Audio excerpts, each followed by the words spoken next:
Okay, everyone. Happy Taco Tuesday, Super Tuesday.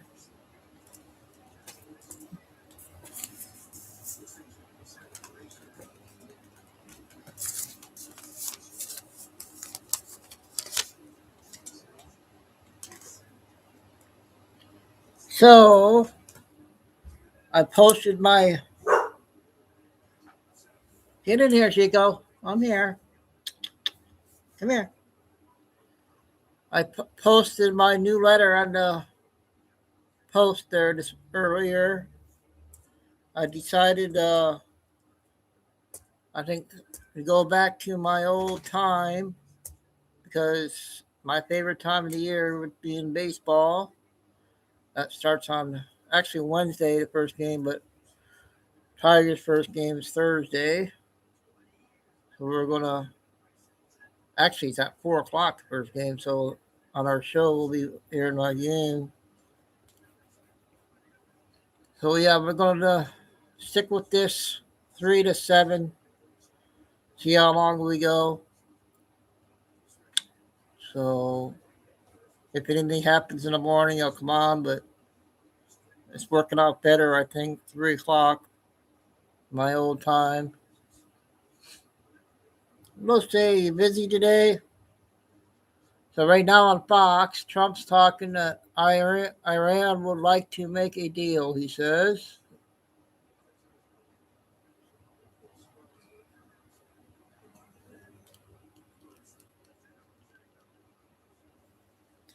I found a couple channels like on my backup channels.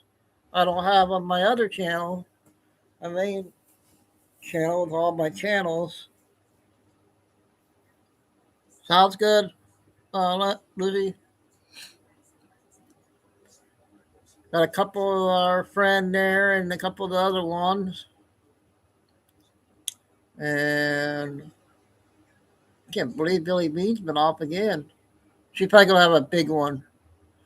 She missed so many days.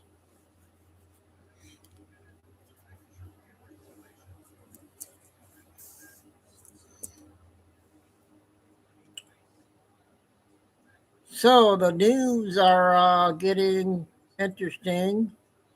On TikTok, I saw a photo of Prince Charles. They got 5 days till they announce his death. That would be probably Friday or Saturday. I got a photo on that. And I got short clips on AOC and good stuff again.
So our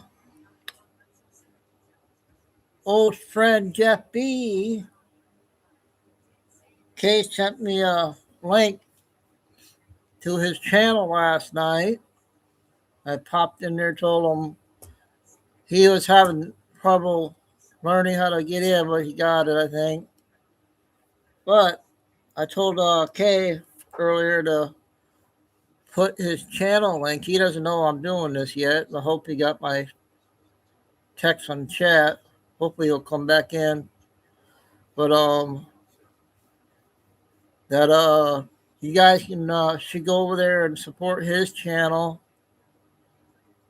He's another big supporter. He's been through a whole lot too. So when Kay gets in, she'll drop the link, his channel link. Appreciate it. Thanks.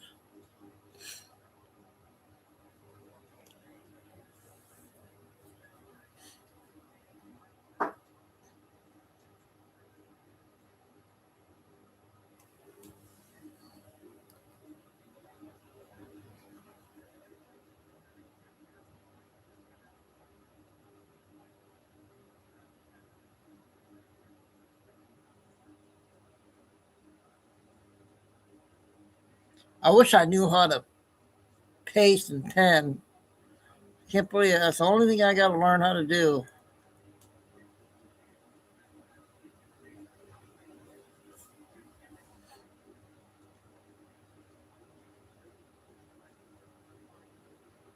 Samantha, did you hear what I was saying about my time and everything?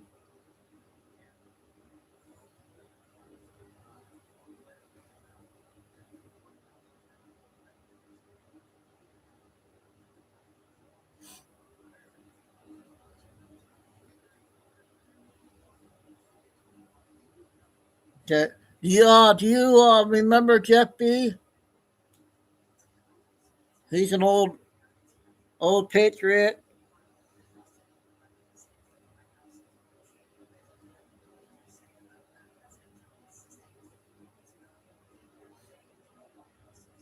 Yeah, when Kay gets in, she'll drop his channel link. I'm gonna surprise him. Hopefully, he'll get a lot of subs from my channel.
I'll wait a few more minutes.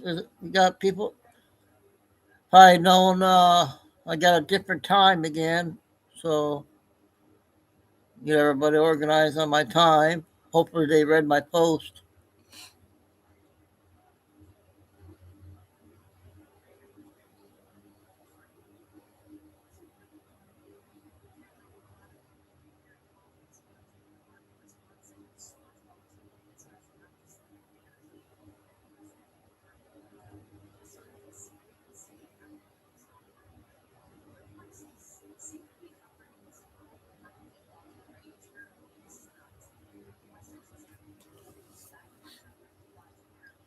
Hey, Paul.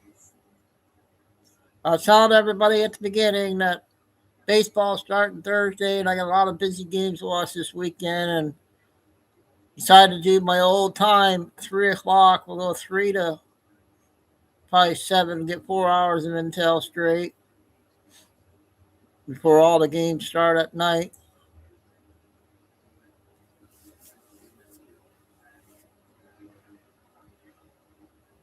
And I don't know if you know Jeff B, but we got a good patriot.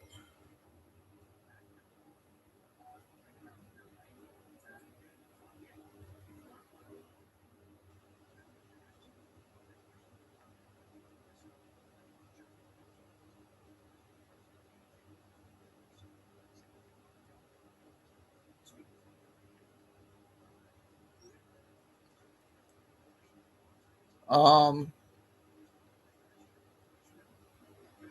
yep, he's a good person to follow. Hopefully, everybody from my channel will sub to him.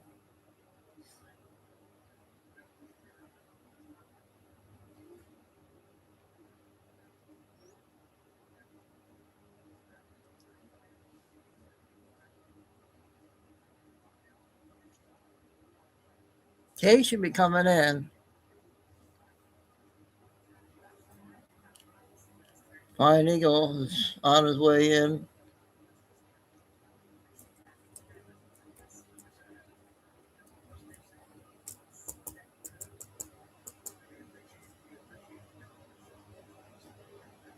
I'm going to wait till the 15-minute mark so we get everybody in here.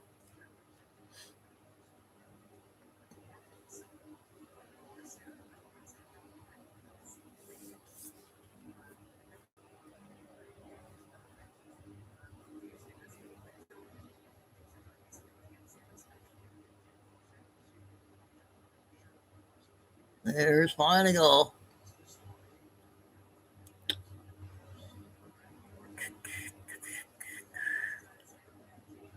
I found some of my old channels I used to follow on my other channel there, Fine Eagle, the good ones. So I'm going to play a few of my old ones. I forgot to carry over to this channel.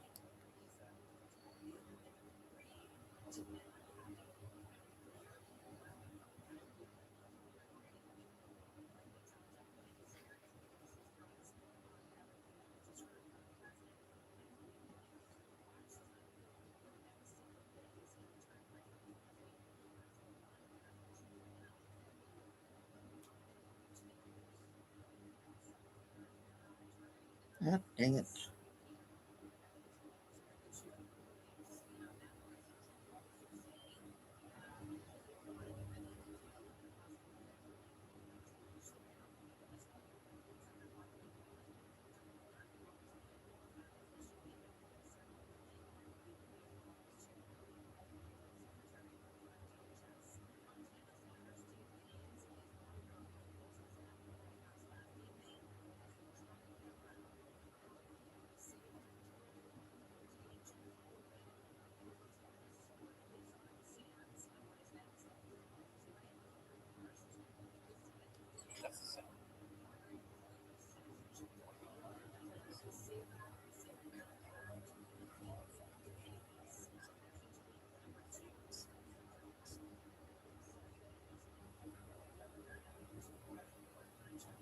Okay, we're going to go ahead and get started, and hopefully we'll get everybody in here. Uh,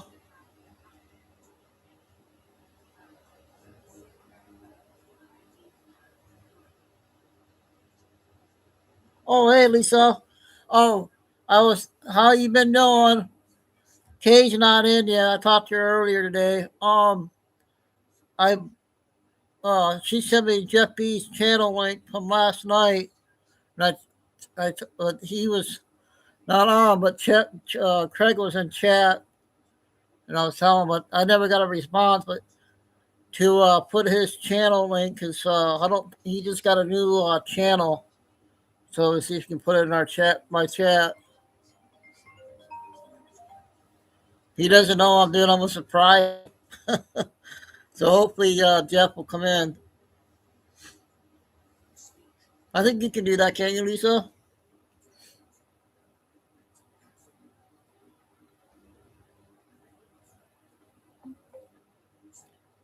Same here. Yep, same here. It's my favorite time of the year, baseball and all the March Madness stuff.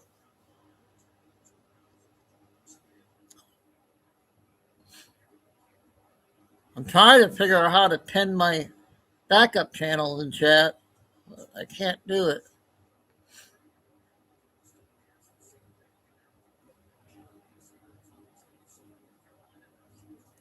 Uh, Jeff Jeff B. Um,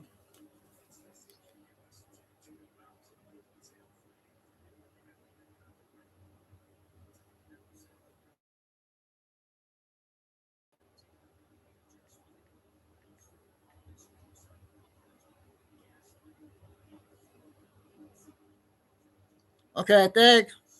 Yeah, Kayla's gonna do it. She's not in yet.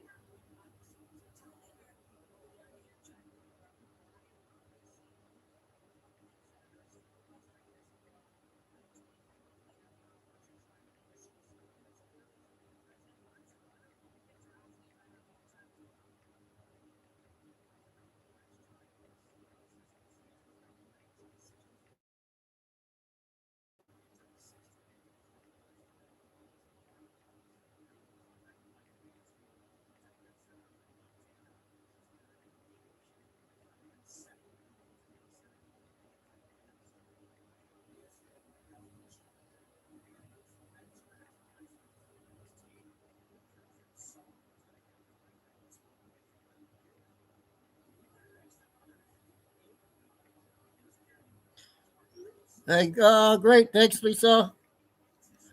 So everybody, that's Jeff B's channel. If you guys can go over there and sub to him, appreciate it. He's a good friend.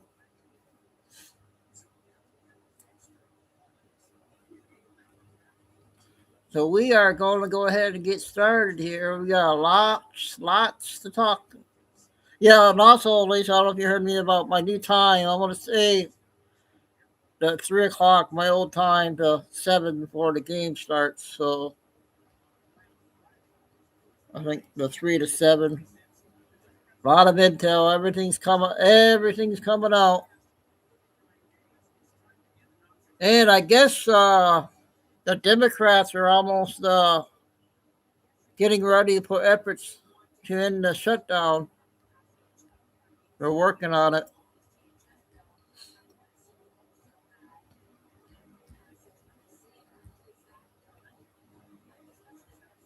So this first one is Trish.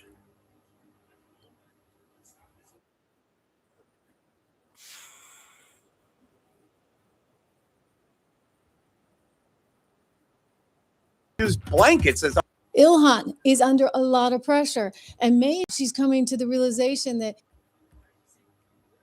Oh, also, Lisa, yesterday, that video I played with Trump at Graceland, that after I played it last night, everybody is putting it out. So I'm glad I found that video. I don't know if you saw it, but it was really good.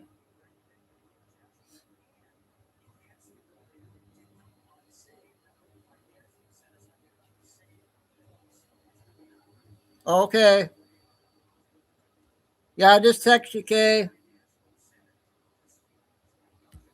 It might be smarter to get out of town while she still can. Listen. I mean, I have no worry. I don't know how they take away my citizenship and like deport me, but I don't even know like why that's such a scary threat. Like, I'm not the 8-year-old who escaped war anymore. I'm grown. My kids are grown. Like, I can go live wherever I 6 want. minutes. Okay, then. Maybe you should. Did she just say she can live wherever she wants? Not quite. Not unless you're American. All right, go for it. Nobody's stopping you. Oh, except maybe the law. You see, because your hubby and you might be in a whole lot of trouble. That probe into your finances, or into his finances, into his quasi, whatever he wants to call it, venture capital firm, that's going like global now. So, big headline in the New York Post: Ilhan Omar probe goes global with demand for info on hubby's business dealings in Kenya, Dubai, and Somalia. Now, why is this important? Because it's believed that he was running some kind of global operation and that money was being moved all around.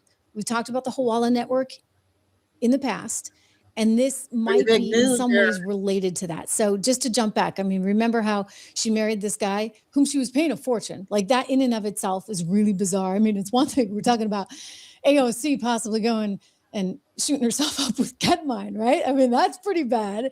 And then this one is paying her hubby nearly $3 million to run her campaign. That's also pretty bad, because that's just saying, okay, I'm going to take these campaign funds and I'm going to give them all back to moi and moi. Because That's not done. Like nobody makes that much money ever running a campaign unless you happen to be married, I guess, to the candidate, and only in the city of Minneapolis apparently does that thing fly. So she's paying the hubby really well. That's one thing he's got going on. Total ethics violation that needs to be addressed. And then the other biggie, the elephant in the room, is like, how could she have suddenly like gone from negative $50,000 to being worth $30 million? It just doesn't happen. $30 million on paper. And she's attributing this wealth, or he's attributing this wealth, the two of them are attributing the wealth to the success of their venture capital firm.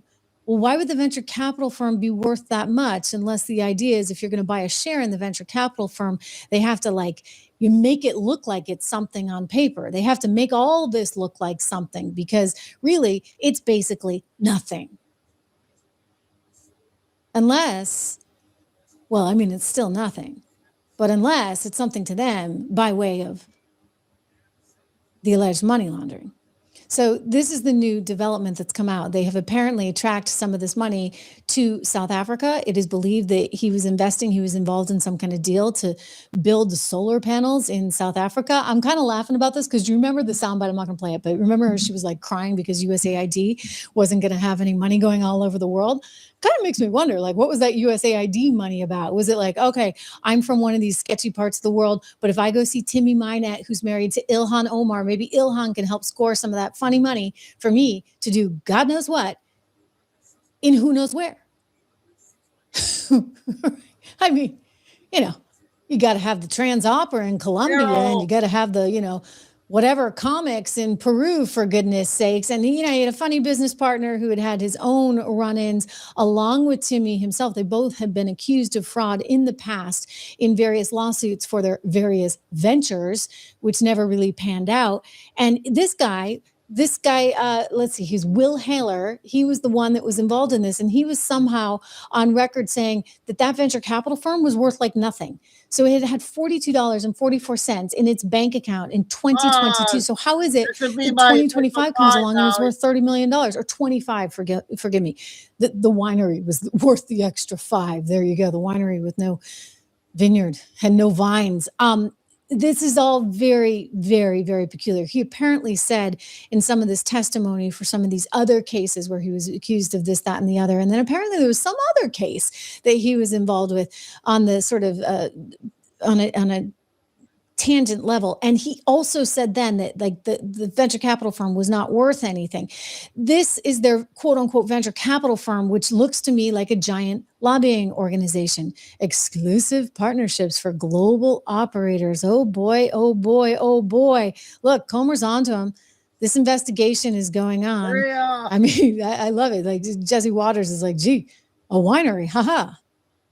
And where the money came from. So that's going to be a one failed to answer it. That's not a hard question. My husband has a private equity firm and he's done exceptionally well. All right, I want to go back and listen to this again. She won't answer that question and not accusing them of any wrongdoing. Husband's involved in the wine business. Yeah. There's a thing called money laundering where people have businesses and they deposit, lots of cash. Again, I'm not accusing them of any wrongdoing, but she should answer a simple question. If any member of Congress is asked what business their family's involved in, I've never seen one fail to answer it. That's not a hard question. My husband has a private equity firm and he's done exceptionally well. Right.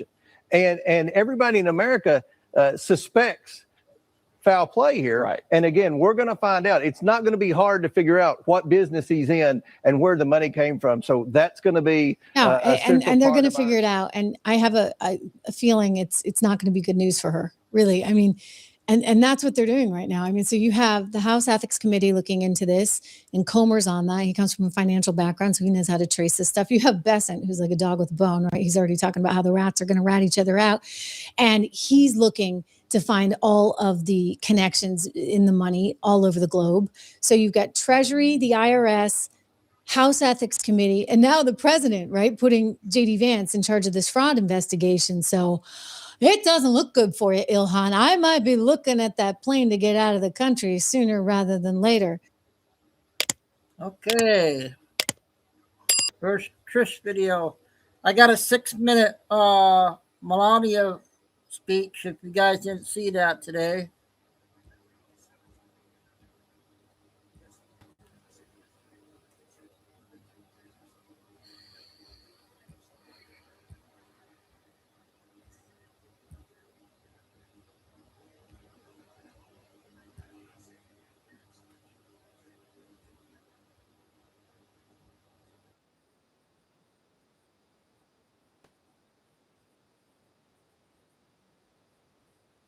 tennis and I see the same guy.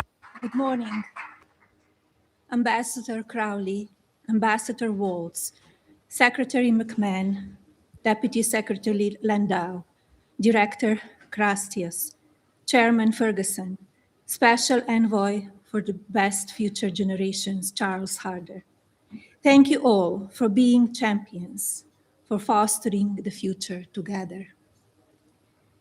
It is wonderful to receive such an impressive delegation of world leaders, first spouses, and be best in class tech companies, all with a shared purpose to empower our next generations, advancement in technology and education. Welcome, Albania, Antigua and Barbuda, Aruba, Bosnia and Herzegovina, Bangladesh, Belize, and Bolivia. It is my distinct honor to have Burundi, Cabo Verde, Congo, Costa Rica, Dominican Republic, Ecuador, Equatorial Guinea, Estonia, France, Gambia, Georgia, Ghana, and Guatemala here in Washington, D.C. Greetings, Israel, Kenya, Kosovo, Lithuania, Malta, Malawi, Montenegro, Morocco, Nigeria, North Macedonia, Palau, Panama, and of course, Paraguay. Hello, Poland, Romania, Senegal, Serbia, Seychelles, Sierra Leone, Slovenia, St. Kitts and Nevis, Ukraine, and UAE. As people, we dream. As leaders, we progress. As nations, we will build. Beginning today, let's accelerate our new global alliance, this bond, to positively impact the progress of our children. Welcome, members, to the inaugural meeting of Fostering the Future Together. Our coalition's mission is to empower children by providing greater access to technology and education. This is a historic moment in time.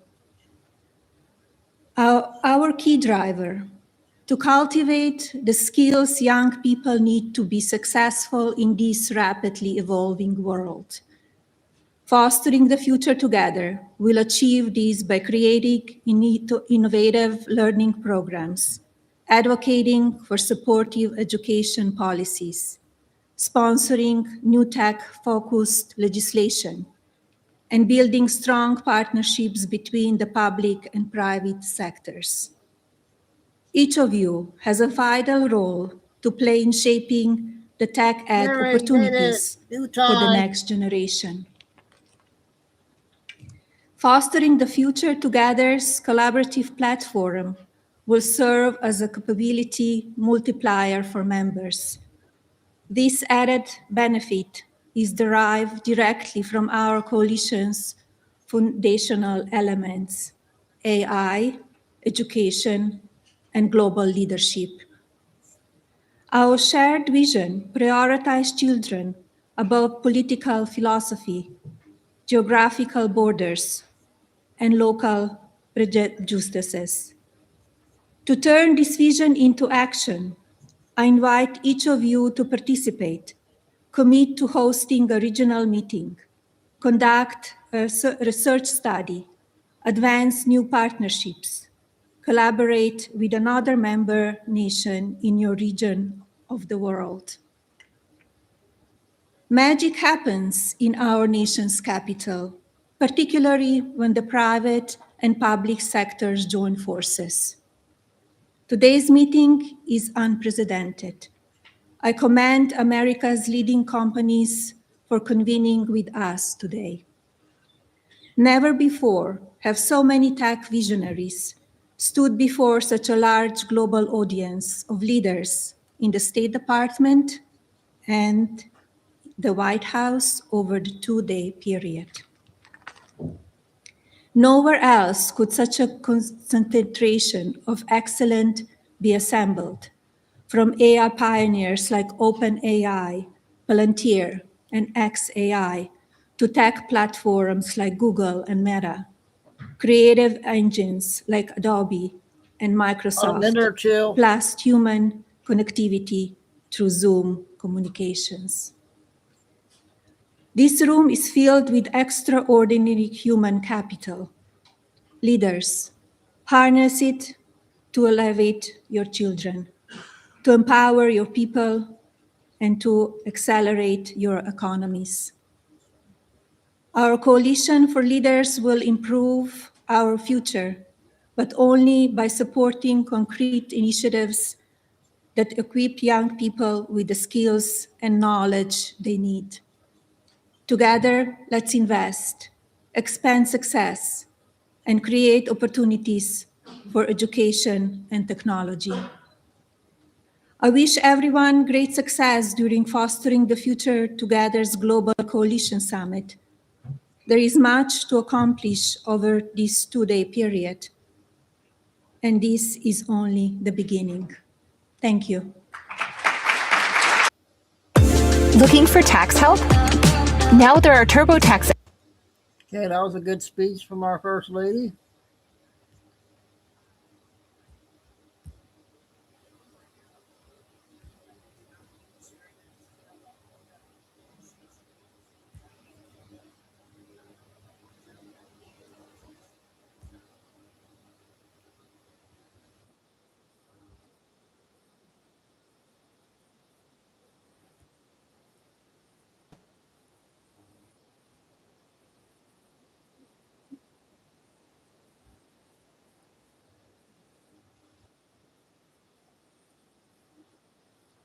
Five minutes.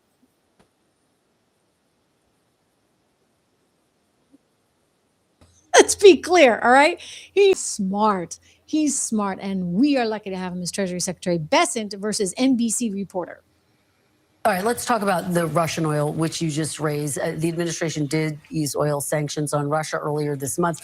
You had initially defended imposing those sanctions, calling Russian exports, quote, oil that funds the Russian war machine. If the point of the sanctions was to stop funding the Russian war machine, why is the administration effectively rewarding Russia now? Again, Kristen, you're missing the point. Which is better? Does Russia get more money if oil goes to 150 and they get 70% of that? That's 105. Or if oil stays below 100, so they're getting less money. Our analysis shows that the maximum extra amount that Russia could get would be $2 billion, which is 1 day of the Russian Federation's budget. But understood, but they wouldn't have gotten any of that with the sanctions in place. I don't know. But would they have gotten any of that in place? Whoever does your research, you should get rid of, because they were getting it. It was going into China. China was buying over 90% of the Russian oil, and it was. But what's the point of This sanctions? is great. I if mean, not he's the like, one that's- whoever does your research, you need to get rid of them now. It's just probably like, well, I researched this one. Anyway, part of the point of this is if you have all this oil that's being traded in global markets and you take off 20% of the supply, what happens? Oh, gosh darn it. You know what? The price of oil skyrockets, right? Because you've just taken 20% of the supply off. And so when the price skyrockets, if Russia's still sending it over to China, then Russia just gets paid more money. So they have to do a calculation here and say, okay, maybe it's better actually to allow for Russian oil to be on the market rather than to have it, under the radar and to be contraband, because at least if it's actually openly traded, well, then this is a good thing in that it reduces the pressure on prices, right? Because it's increasing the amount in the global supply. But God forbid you try and explain that to one of these MSNBC's, NBC, CNN hosts. I mean, good luck. And this is what the administration is trying to do. And they keep running into these roadblocks, in that I don't think everybody at CNN or NBC actually understands oil markets. You've heard me say before, I don't think reporters are actually all that smart. They're really not. I give more credit to business reporters, of which I was one, but business reporters are at least a little bit more steeped in economic policy and numbers and, actual real stuff as opposed to the political shenanigans that the regular reporters are more obsessed with. Let's go to Mike Waltz, head of the CIA, trying to school here Dana Bash over at CNN to try and help her understand really how oil markets work. Watch. The U.S. lifted sanctions on 140 million barrels of Iranian oil. The U.S. lifted sanctions on Iran. So just to be clear, the administration is now allowing Iran, the country that it is at war with, to sell its oil, make money, and almost certainly use that money in its war against the U.S. Why? Dan, I think you have to tell the rest of that story. That's a little bit please. misleading. The measure is targeted towards oil that's already out there on ships, already out there in storage. And to the previous question, is very temporary to basically defeat the Iranian strategy of driving energy prices so high, causing pain on consumers all the way, all over the world. And money so won't that go into their coffers? So that, well, that much of that oil and that illicit oil is already out there. It's already out there in the system. So we're going to allow it to go in a temporary basis to some of our allies like India, Japan, and others. Again, because so that, you got to understand that if you don't allow this oil to go, you're actually going to cause prices to spike even more, which is hard on the American consumer. And it would obviously be hard on some of your allies like India or Japan, South Korea. And then it would be hard, of course, on, again, American consumer. It would be good for Russia. And so, they have to take all this into account, but these reporters don't, clearly, right? They don't take any of that into account at all. They just don't have the capacity. Second video on Trish. I got a 3-minute one.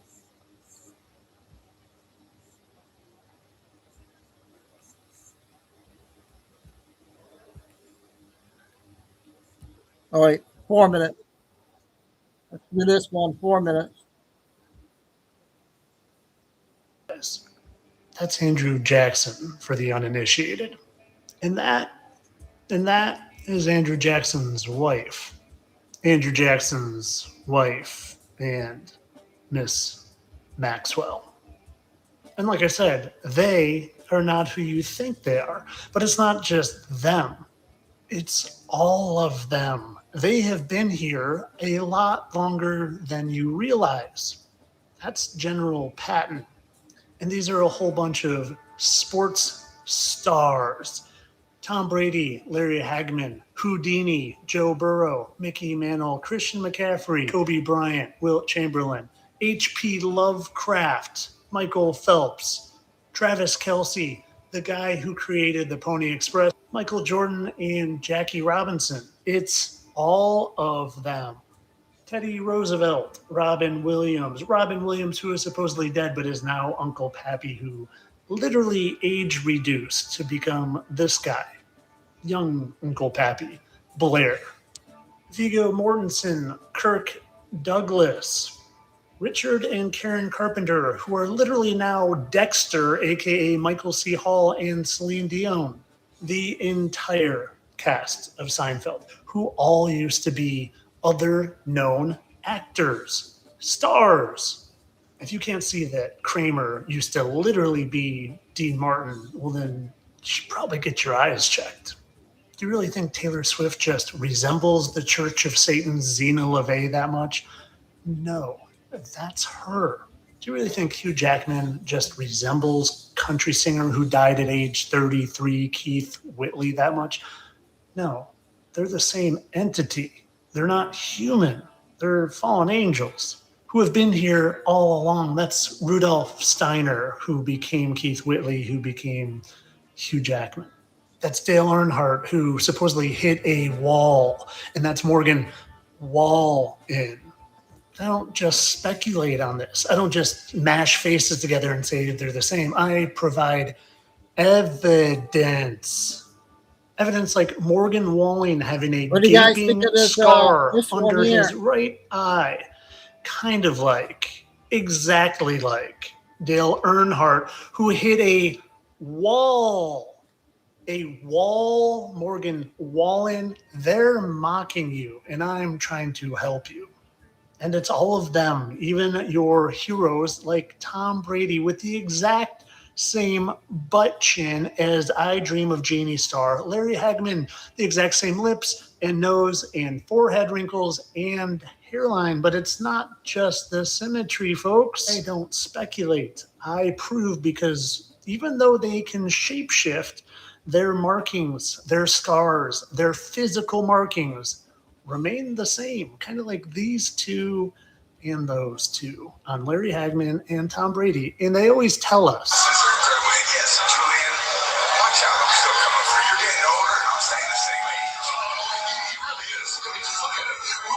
look out, Julian, you're getting older and I'm still staying the same age. And then the other guy says, yes, he is.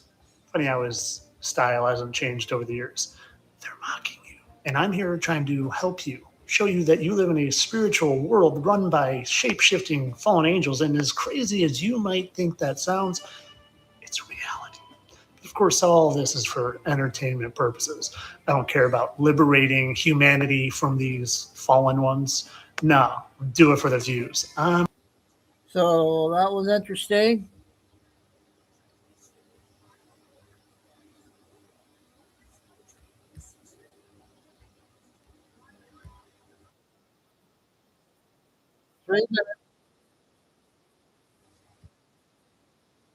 Leader is Mojtaba Khamenei, who was just elected as the new supreme leader several days ago.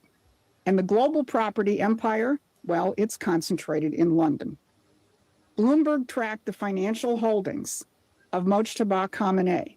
The front companies managing their family wealth aren't registered in Tehran. They're registered in the Isle of Man and St. Kitts. The Isle of Man and St. Kitts aren't random offshore jurisdictions. They are nodes of the City of London's offshore banking network, the same City of London that just tried to spike oil prices against an American president at war. So let's call it what it was. The Iranian Revolution wasn't a revolution. It was a management arrangement. The mullahs raged against the West in public, and in private, the family money went to London. And this isn't the first time. Go back a few decades to the infamous Al-Yamama deal with Saudi Arabia, the largest arms deal in British history, connected to the royal family, an arms deal that provided off-the-books money flows that could be traced to 9/11 participants. Quick footnote, the first foreign visit that Donald Trump took in his first term was to Saudi Arabia to tell them to stop financing Islamic terrorism. He knew then, he knows now. And you can bet that Trump's team, especially Scott Bessent, can read a Bloomberg article. So the Al-Yamama deal was version 1. The Khamenei property empire in London is another version. Britain has been financing Islamic fundamentalism for decades. The chaos in the Mideast with Iran as the crown jewel, that was part of the business model. And London managed it for 47 years until this week. And this week, Trump made sure that the world could see it. So the insurance checkpoints are being replaced. The Khamenei money trail leads to London. Trump is remaking the strategic landscape. What's the establishment's response? John Bolton is giving interviews that reflect a certain state of mind. Well, I've said from time to time, the only question is who gets me first, the Iranians or Trump? Now, Bolton's actual complaint is that Trump doesn't play by the rules which have kept presidents in check. It's not at all clear to me that Trump is. He doesn't do grand strategy. strategy. He doesn't even do policy the way we normally understand it. So I'm not sure exactly what his thought process is, because we know the normal National Security Council process is all but non-existent in this second term. Did you catch what Bolton is actually defending? A national security process, the one that produced 20. Okay, that was that one.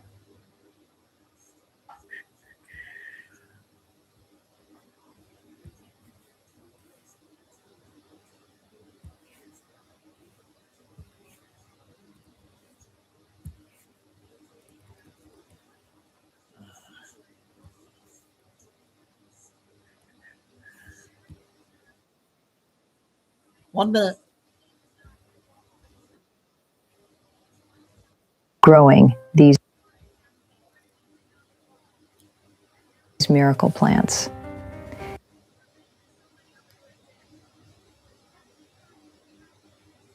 It sounds like a conspiracy until you see the satellite imagery. We have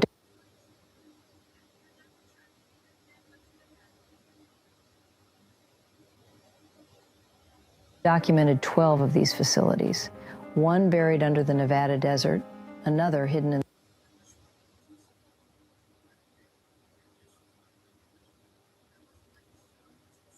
the Swiss Alps. These aren't gardens. They are massive, multi-billion-dollar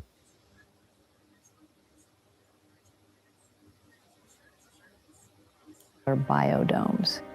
And they exist for one reason. Break it up all the time. To keep the elite healthy and vibrant while the rest of the world suffers. It's why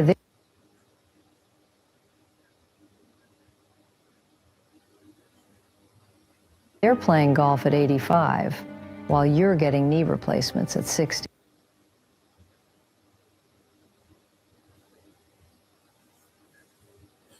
Okay, it was only a minute. They've hoarded nature's pharmacy for themselves.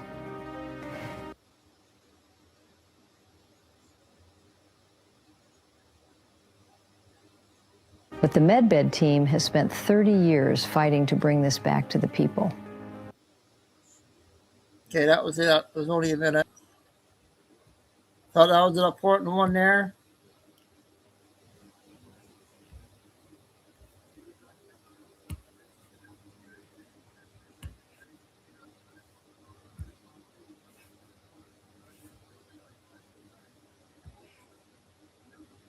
Okay, let's do the California lady. 3 of them.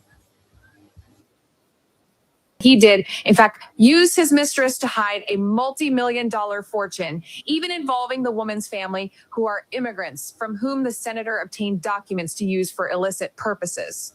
That's why Democrats like immigrants so much, because they use them for their ambitions, such as laundering money and hiding assets. But now it has become even more blatant after VP Vance's task force uncovered a criminal network operated by Schumer and other Democrats who use immigrants for their power schemes. Schumer profited millions from this. While pushing policies that increased immigration, he used these people as bargaining chips to enrich himself illicitly. At the same time, the Democratic Party is even offering drugs to get people to sign petitions and register to vote, as has been revealed here in California, where Kamala Harris ordered addicts to register to vote by offering money and drugs in exchange for support. Apparently, promising free services to voters wasn't enough, and what was delivered instead was a state burdened with high taxes, rising fees, and skyrocketing rents. But for Senator Schumer, who gained a mansion through lobbying his donors and has millions in his accounts, that's nothing, right? What more is needed to put this man behind bars? I'm Fernanda Perez-Riley, and if you want to see him in jail, follow me here. Okay, 2 more.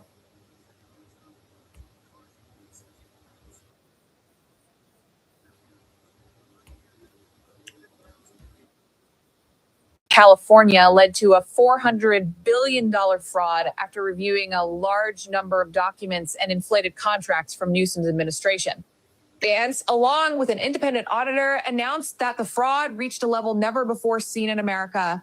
Pam Bondi began investigating the California Attorney General and ordered his immediate removal from office for obstruction of justice after he ignored the allegations we made last year about the misappropriation of federal funds by Newsom's administration, which were ultimately confirmed based on the evidence we delivered to the Attorney General's office. The scandal is so blatant, so outrageous, that Newsom, even with the possibility of spending the rest of his life behind bars, is still trying to influence the elections here. Democratic leadership met to devise a strategy to remain in power in California, including buying votes from homeless individuals. Newsom promised to invest millions to provide free housing for these people, using tactics to gain support and maintain power. They used these individuals and continue to use them to stay in power. But this year, California will rid itself of these corrupt individuals, and Gavin Newsom will go to prison. If you believe this as much as I do, follow me, because we need to take back our... Okay, 1 more. Oh, I got this lady.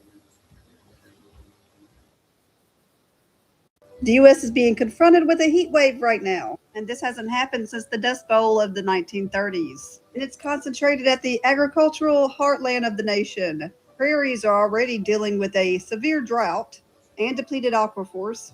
Not only is this happening on land, but also in the ocean. A massive marine heat wave is also happening, which can cause a huge marine die-off in the Pacific Ocean.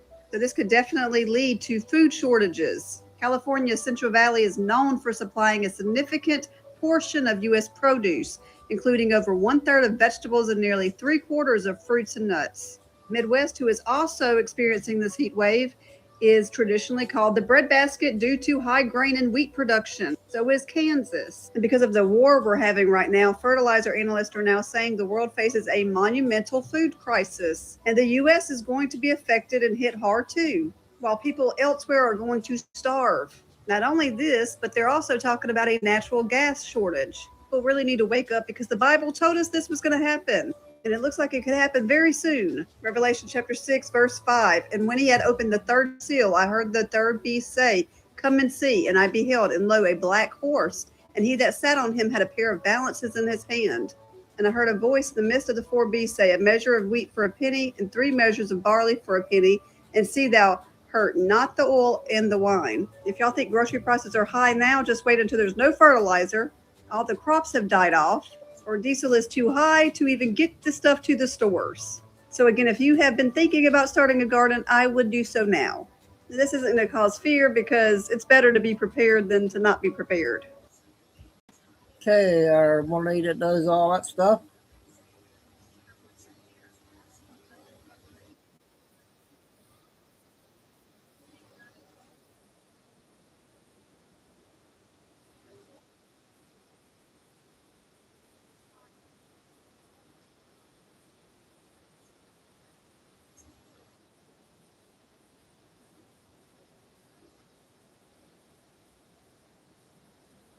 Allegations about what's happening Green inside the Kalamazoo Postal System. Thanks for staying up late with us on this now Friday morning. I'm Andy Dominiani. And I'm Jessica Harthorn. We first reported about this issue in early February. News Channel 3's Abigail Taylor is uncovering new developments tonight, including just how far off course mail can go. For millions of Americans, the mailbox is still a lifeline, but local leaders and thousands of people are calling out a major kink in the cord: bills, medications, tax payments not being delivered. All right, let's hope this gets there on time. Actually, experts say if you have something important to send, this is no longer the best way to do it.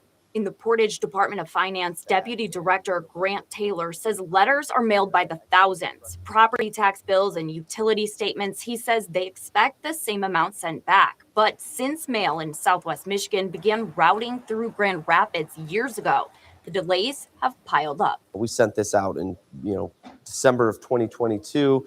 We received it back in November of 2025.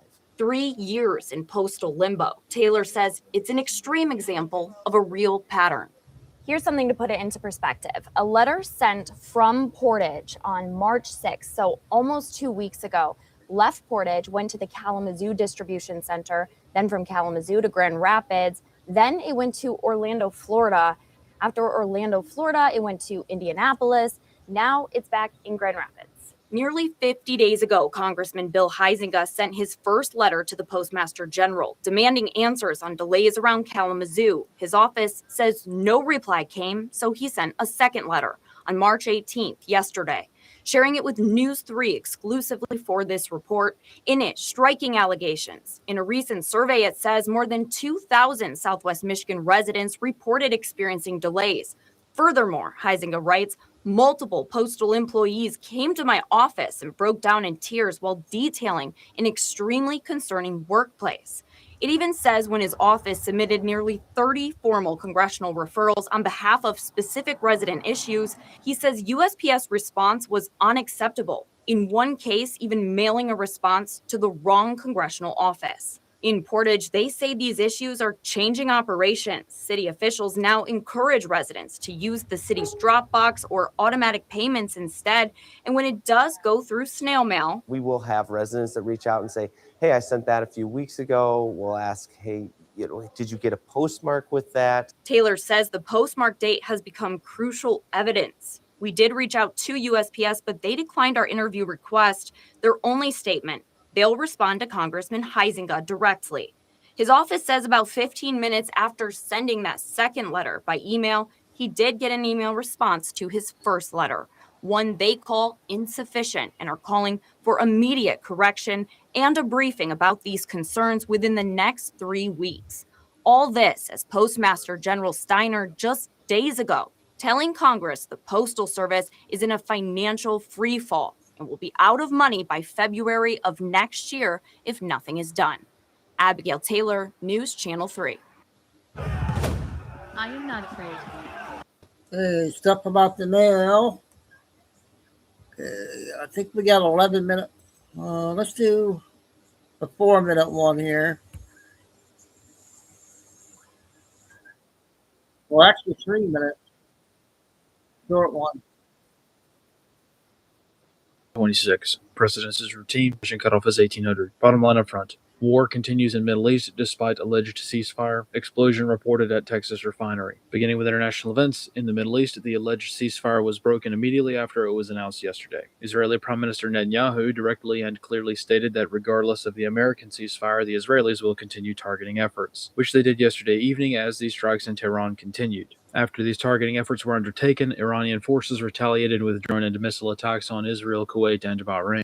The United States likewise has not been observed to reduce targeting efforts at all, with plane spotters in England continuing to witness American B-52s constantly departing RAF Fairford with bombs slung under wing before returning many hours later empty. Analysts comment. This adds more weight to the theory that the ceasefire was probably not very serious and possibly intended to buy time for more troop movements and resupply operations. Again, time will tell how this develops, but right now no cessation of bombings ever went into effect. In the Strait of Hormuz, traffic through the strait has begun to trickle through in an organized manner as Iranian officials have cut deals with various nations to allow their ships to transit the waterway. Around a dozen ships have passed through the strait by diverting into Iranian waters for inspection by Iranian forces in the vicinity of Larak Island. Analysts comment. The Larak toll booth arrangement started coming into effect last week and as of this morning is beginning to see more regular use. More strategically, this procedure is vastly more important than it seems, as this arrangement is both granting the Iranians more international prestige, but also reducing tensions with other nations such as China, India, and Japan, who have also been impacted by the war. Selectively allowing ships to transit narrows the scope of Iranian targeting to more directly target the United States instead of just halting traffic to the rest of the world. On the home front, in Texas yesterday afternoon, a major explosion and subsequent fire was reported at the Valero refinery in Port Arthur. Local shelter-in-place orders were issued as authorities extinguished the fire over a period of several hours. The cause of the explosion and fire has not been disclosed. Analyst comments for the fire. The timing of this incident is indeed quite suspicious. However, at the moment, there's not really enough data to make an informed call about this potentially being linked to malign action. At best, all we can do is observe that things start blowing up in the homeland when certain international tensions come to fruition. It is overwhelmingly likely that various shadow warfare tactics would be used by a variety of malign actors within the United States at this present time, but as with the Valero fire, it will be hard to attribute these incidents to malign action beyond reasonable doubt. In any case, these incidents are a sharp reminder to stay vigilant, even if we don't know exactly what happened. This concludes The Wire for 1900 Zulu, March 24th, 2026.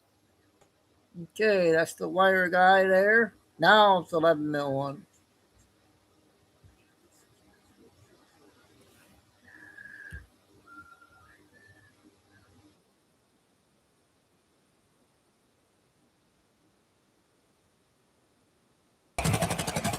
Now, we can bring you some important breaking news from the United States. The president, Donald Trump, has just posted on his Truth Social something that could turn out to be very important. We're going to read it in full. It's just come through. Let's read it together. I am pleased to report that the United States of America and the country of Iran have had over the last 2 days very good and productive conversations regarding a complete and total resolution of our hostilities in the Middle East. Based on the tenor and tone of these in-depth, detailed, and constructive conversations, which will continue throughout the week, I have instructed the Department of War to postpone any and all military strikes against Iranian power plants and energy infrastructure for a 5-day period, subject to the success of the ongoing meetings and discussions. Thank you for your attention to this matter, President Donald J. Trump. So this is a lengthy message. We're going to keep this up on the screen for a moment longer. There's a lot here to unpack. Now, remember, we are only hours away, or were, just up until this moment, only hours away from the end of a 48-hour deadline that Donald Trump had imposed on Iran. That deadline was very specific and very simple. Donald Trump had told Iran to reopen the Strait of Hormuz within 48 hours of me sending of the very minute when Donald Trump had sent his last Truth Social message, reopen it within 48 hours, or the U.S. would bomb Iran's power plants, which could have been a major escalation in this conflict. This is an exciting moment, but then again, and I'll say this and then we'll move on to some more optimistic talk. There could be another post in 5 minutes that completely turns this one upside down. So the countdown continues to tick towards Monday night. Now, the Strait of Hormuz supplies roughly 1/5 of the world's crude oil, but has been largely limited since the conflict. Now, the president has called NATO allies cowards for not sending warships to help defend the strait. He claims because the U.S. doesn't use the strait, this should be a global effort. I don't see any room for diplomacy anymore because Donald Trump has been deceiving others and not keeping with his promises. Yeah. And we experienced it in two times all of time. negotiations, that while we were engaged in negotiation, they struck us. Do you consider this an existential threat to the Islamic Republic? It is an existential threat to the Islamic Republic, and therefore we have to stay with full might. The proof is in the pudding. What is important for us is the end of this game. And we are ready. In reiteration of our previous warning, if any fuel or energy facilities in Iran are targeted, we will respond by targeting energy and technology institutions and desalination plants linked to America and the Zionist entity in the region. It comes after President Donald Trump warned that he would destroy Iran's energy facilities if it does not open the Strait of Hormuz within 48 hours. The waterway is a critical choke point for ships transporting oil and gas out of the Gulf. It was the first time Iranian missiles penetrated Israel's air defense systems in the area. The attacks left dozens of people hurt and damaged several apartment buildings. Basically, I was in the shelter and we heard like a very big boom. Israeli Prime Minister Benjamin Netanyahu surveyed damage in one town on Sunday. He says this attack and an attempt by Tehran to hit the joint UK and US Diego Garcia Island military base is proof more allies need to join the US-Israeli military campaign. It's time to see the leaders of the rest of the countries join up. I'm happy to say that I can see some of them beginning to move in that direction, but more is needed. Late Saturday, President Trump issued an ultimatum to the regime: open the Strait of Hormuz or face total energy obliteration, with U.S. forces targeting Iranian power plants. And reiterated a threat. This was from a colonel in the Iranian Revolutionary Guard, and specifically talked about desalinization and targeting desalination facilities in the Gulf. Now, the Gulf states are very dependent on desalination. Just to look at Qatar. Qatar gets 99% of its drinking water by extracting it from the sea and taking the salt out of it.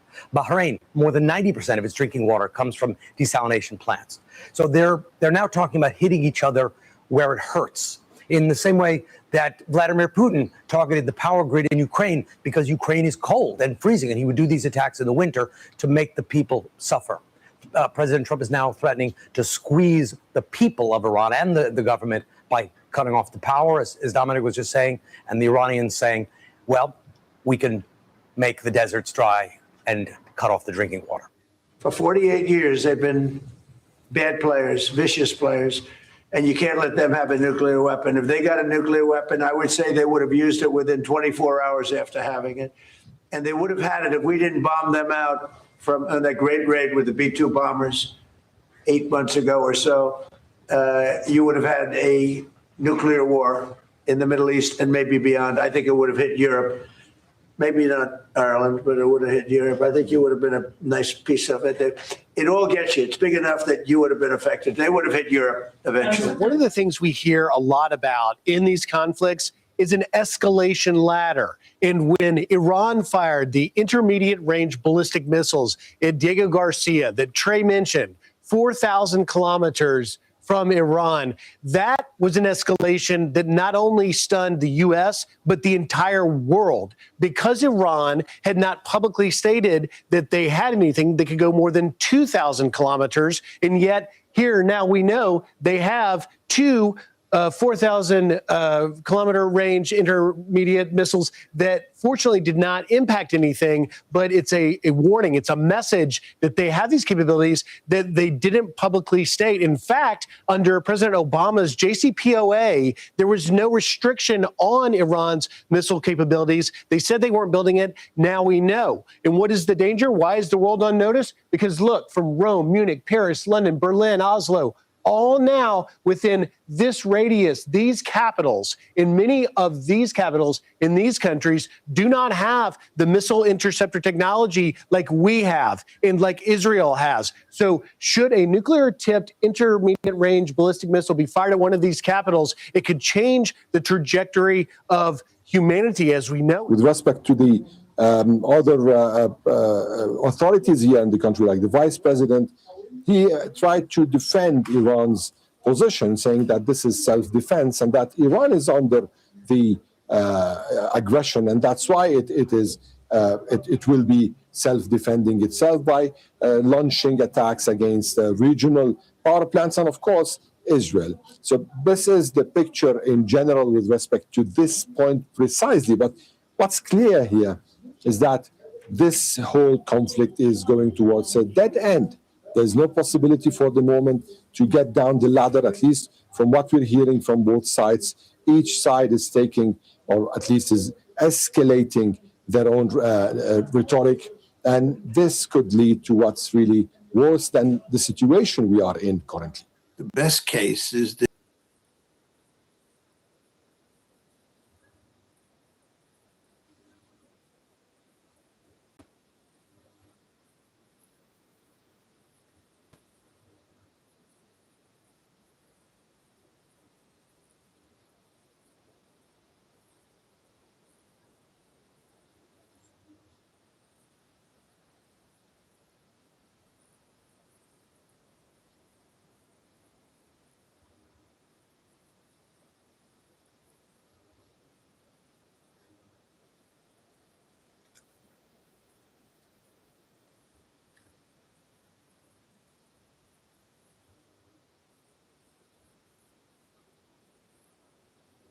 Uh, 2 minutes, 3 minutes.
Okay. Thought that was an important one to play.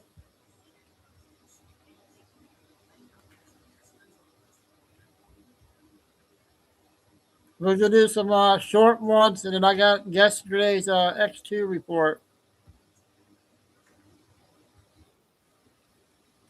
Anybody know what this is?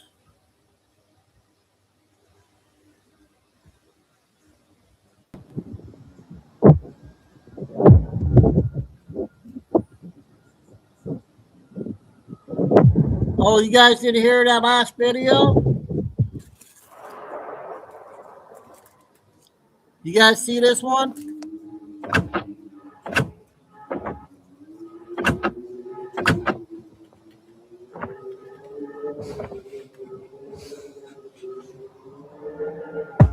You guys don't see this one?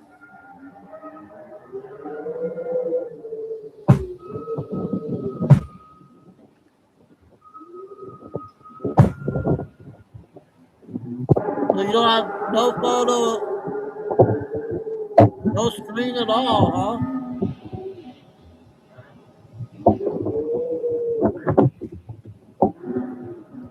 Oh, man.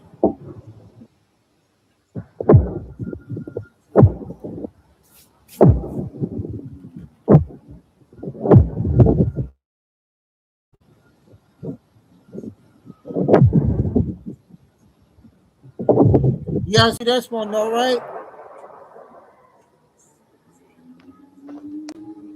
Okay, I think so.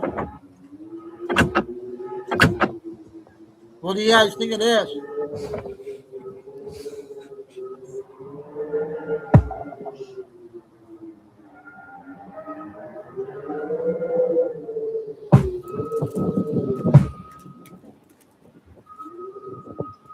Okay, thanks, Carol.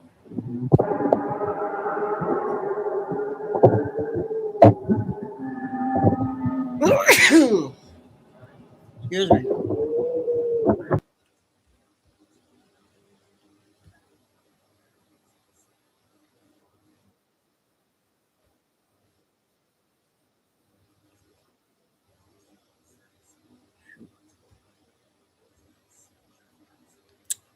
Let's see here. I got two of her, then we'll do the X2 report. I've got two little prisoners in my back of my vehicle, light gray and dark gray. They're actually 50 shades of gray minus 48 shades. Okay, how cute was that? So we're going to get them their shots. I don't know about I am. I guess me and my 13 personalities.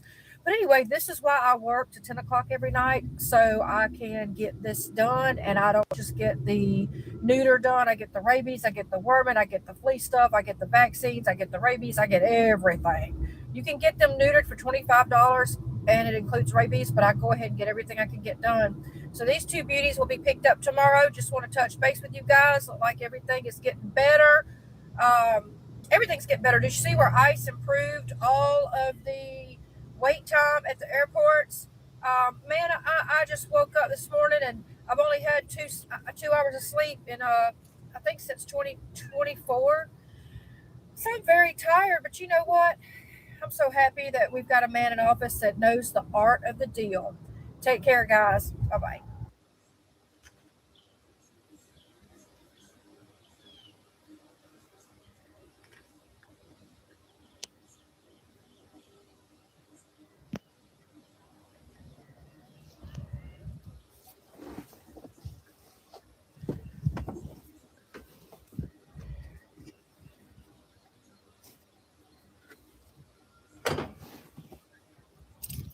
I don't know how she does it.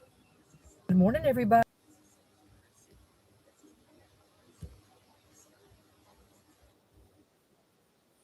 Not sure if we played this one.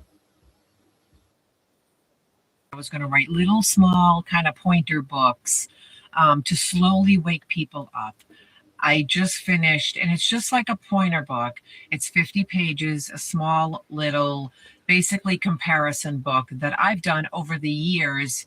And the reasons I know that we're the real Israel and we're the real Egypt, okay? The ancient Egypt. It's not where they've told us. So what I just wrote like I said, is 50 pages. I'm not going to do big novels because I'm going to bore the hell out of people. Okay. I have too much information in my head from all the research I've done over the years. It's been nonstop and hours that I would bore people to death with everything. And they'd end up closing the book after the 50th page anyways. So I did this little tiny 50-page pointer book that compares, and this is why I know where the real Israel, things that are on this land that pointed out. I have a hard time getting my information out there because no matter what site I go on, they want to pull my videos down. Even YouTube, I roll everything over to YouTube and they still want to violate me. I had to take a questionnaire because I did a video on the big C word, and I don't diagnose anybody. I don't tell anyone what to do. I was just throwing pointers out there on what I think people should naturally take. So it doesn't matter where I go. X, it's the same thing. It does not matter. So I'm going to put my information on these little tiny books, little 50-page books. I'm going to do different subjects. The first one is done. It's the Israel and Egypt one, on how it's here on this land. Hopefully this video doesn't come down from saying those words. But the link is in my bio if you want to go ahead, and you can, I try to keep it short and sweet, like I said, so I don't bore people.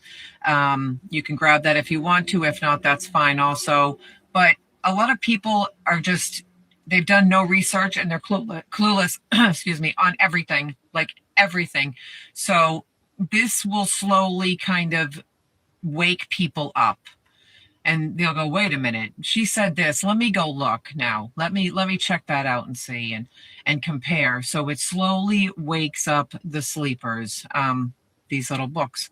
So I'll start on another one next, and it's probably going to be in regards to maybe like flat earth, or it's going to be, I have a million different subjects that I can pick and choose from. But these sleepers, you know, sometimes I'll talk to people and they are just clueless. I mean, they know nothing, and I'm way ahead of them, and they're looking at me like, lady, you're crazy.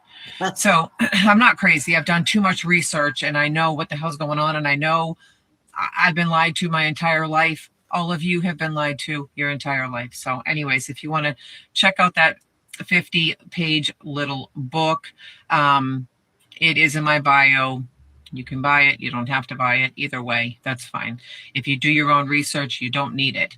But this is for people that want to wake up a little bit. It's comparisons is what I've done. And I will start on another one later on today. I work 2 jobs, so I'm very busy. But I'll be back. I'll do another video, and that link is in my bio if you want. Okay, the other lady just came out with another one. I'm going to play her, and then we'll do the XQ report. People are coming in. Last night I got it in Jeff B, and he didn't, I don't know if he respond. I don't know if I didn't stay very long, but his new channels in the chat, we put in the chat for his channel now. He got a new one.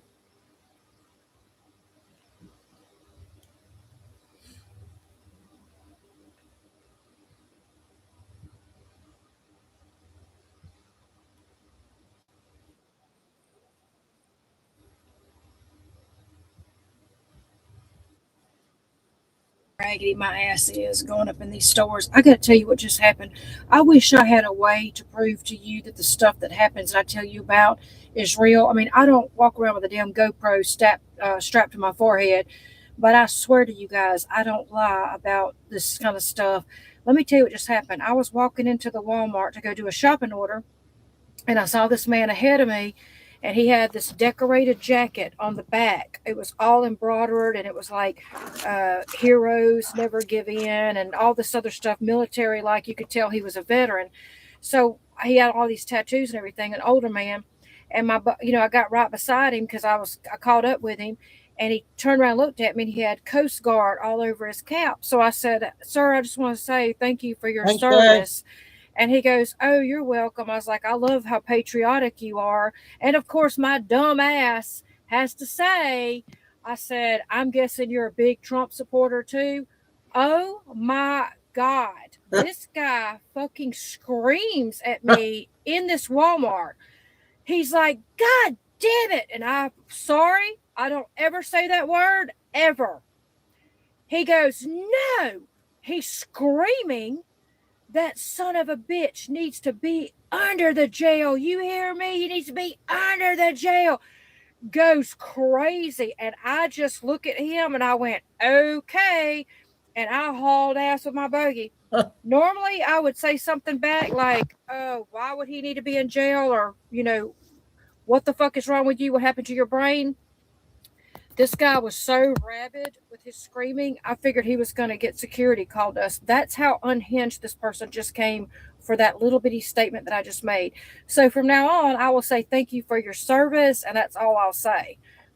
Guys, these people are fucking nuts, real. Okay, so are the people ever going to stop saying that him to go to jail? He's not a criminal.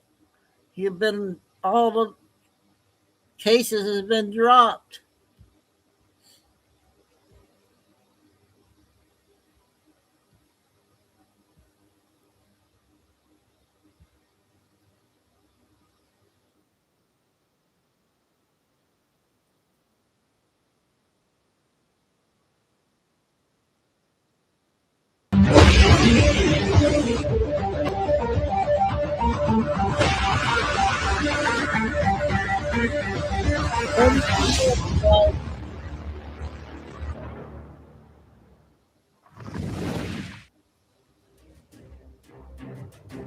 I'm not sure. I think it was yesterday's one.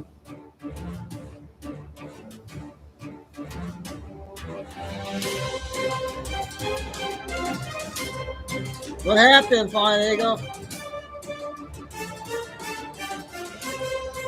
Hi, and welcome. You're listening to the X22 Report. My name is Dave, and this episode 3865, and today's date is March 23rd, 2026. And the title of the episode is Trump is dismantling the globalist energy system. The economic system is being transformed.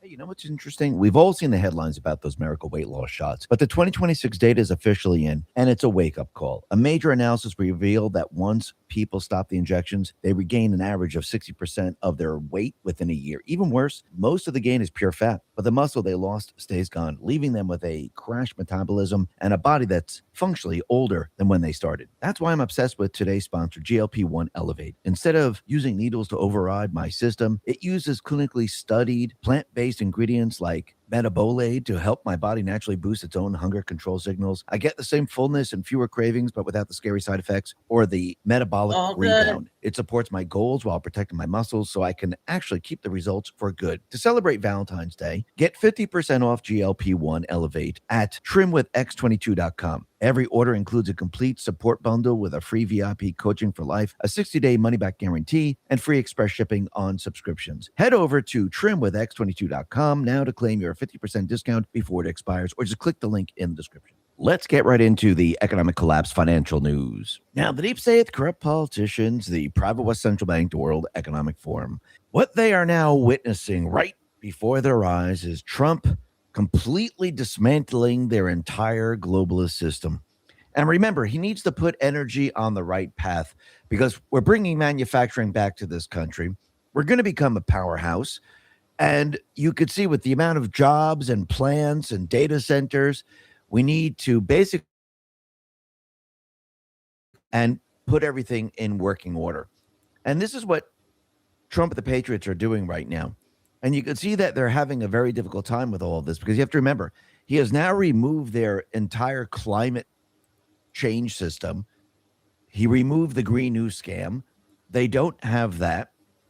He has now already used the tariffs to force manufacturers back to this country, just like the deep state, the central bankers used regulations to force companies out of this country. Trump is just reversing everything that they did. And you can see every step of the way, what he's doing is he's putting all the pieces together to do what? To eventually remove us from the private West Central Bank system. And everything that you're seeing him doing right now is in reverse of what they did. And again, they're not going to go quietly into the night and say, okay, this is all fine and good. They're going to fight every step of the way because remember, they established their system to bring us into the Great Reset, the Green New scam. And now Trump is reversing every single thing. And you can see every step of the way, they're finding more and more fraud in the system. The whole system is one gigantic money laundering operation. And yes, that includes the private West Central Bank, which is called the Federal Reserve. And soon we're going to find out how much trouble they're going to be in, because when all's said and done, people are going to start to realize that they've been ripping us off from day one. Why do you think Trump wants to look into the refurbishment of the Federal Reserve building? Why do you think he's pushing it so hard? Because he knows what they're doing. He knows the money's not going really to the building. They're actually funneling it all over the place.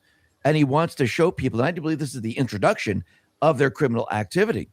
Because once you see that, then you're going to say, well, if they did that, what else did they do? And then once we win the midterms and we have the House and the Senate, we can make the case of, you know something, maybe we should audit the Fed. Maybe after all these years, and since they've been doing this with the building and they've been laundering the money and they're not actually using the money to redo the building, maybe we should look into their other activities. And this is when it all really starts to fall apart. But you could see that the Green New scam was just that. It was a gigantic scam. And it looks like Lee Zeldin is finding more and more fraud in the system. Wall Street Apes put this out and said, head of the EPA, Lee Zeldin, says the Biden admin sent $160 million to Canadian Electric Vehicle Company. They pocketed the money, didn't send the school buses promised, and then declared bankruptcy. Textbook money laundering. People need to go to prison. There was $160 million that went to a Canadian electric vehicle bus manufacturer. The Biden administration sent all the money. They gave all the money up front. Well, guess what? They just declared bankruptcy. They still haven't provided $95 million worth of school buses to 55 school districts. It's the American taxpayer that gets screwed every single time. I looked into it, as Lee Zeldin says, and I have verified as of today, not a single penny has been recovered from this scam. The people involved got to keep all the money. Yes, the whole Green New scam was always one gigantic hoax. And now you could see that Trump, what is he doing? He's shutting it all down. He's basically reversing everything that they were doing, showing the people that all of this was because of a rebellion against the United States. That's really what this is. You have to remember, when you look at Amendment 14, Section 4, if there was a rebellion in this country, the debt then is null and void, which I do believe he's going to show everyone that, yes, there's been a rebellion, and this is how they've been rebelling against the United States, because their entire mission was to destroy the United States from the very, very beginning. And you could see that every step of the way, Trump is canceling all their programs. He put this out on Truth. He said, Trump administration cancels 109 million environmentally focused transportation grants for Colorado. So basically, these projects did not align with Trump's ambitious America First agenda, and they were redundant. The funds were slated to pay for increasing the use of electric vehicles and EV charging options, as well as rail improvements, including research into hydrogen and natural gas powered trains. Some of the money was slated for a specific transit project in Fort Collins. And effective immediately, the U.S. Department of Transportation has canceled 5 different projects in Colorado, ranging from woke zero-emission plans to green rail cars. And you could see at this point in time, these projects, they completely and utterly did not align with Trump's ambitions. And his ambitions are to shut down everything the globalists, the deep state, the central bankers have done. So the 5 grant awards that are being slashed are as follows: 11.7 million that was slated to go to Fort Collins to electrify vehicles fleet and expand the city's electric vehicle charging infrastructure. 11.7 million that was going to Colorado State University Pueblo to study how to power rail vehicles with hydrogen and natural gas. 66.4 million to the Colorado Department of Transportation that was going to pay for rail improvement in northern Colorado, including the installation of positive train control and safety mechanisms. 8.34 million awarded to Colorado to help expand and shore up electric vehicle charging options statewide. 10.7 million that Fort Collins was expected to build a transit station and roundabout at the intersection of West Elizabeth Street and South Overland Trail as part of a bus rapid transit initiative. And you know, most of this money was not going to really go to any of these things. Maybe a small, very, very small percentage was, and the rest was going to be laundered away. And now Trump is shutting down everything that they were trying to do. And you can see it's all falling apart. And you have to remember, everything that we're witnessing in this country that the central bank has created is a gigantic illusion. And the only way to shut down the illusion is to remove the central bank. Because again, all what you're seeing across the country are the symptoms of the central bank system. When they say, oh, we have to raise the debt ceiling, oh, we need to raise minimum wage. These are symptoms of the central bank system. And yes, of the corruption, because the central bank creates the corruption. Every blurry and low vision sufferer must try this daily ritual that is leaving doctors speechless. If you wear glasses or is from the source. Just like when you look at a disease, yes, you might have rash. You might lose your eyesight. You might have other problems. But again, what's the source of it? Those are the symptoms. You got to go to the source. So everything that we're seeing is the source. And every time they try to fix it, like, hey, we'll just raise minimum wage at $20 an hour or $30 an hour. That doesn't fix the problem. It's a temporary Band-Aid fix. And you can see out in California, that's exactly what they did. Dan Walters put this out and said, California's $20 fast food wage yields higher prices, fewer jobs, more automation, and basically doesn't help anybody. And I think everyone saw this one coming. I don't think anyone's really surprised about this. What do you think is going to happen in New York City with Mamdani, who's going to raise the minimum wage? The same exact thing, but worse. That is what we're going to see.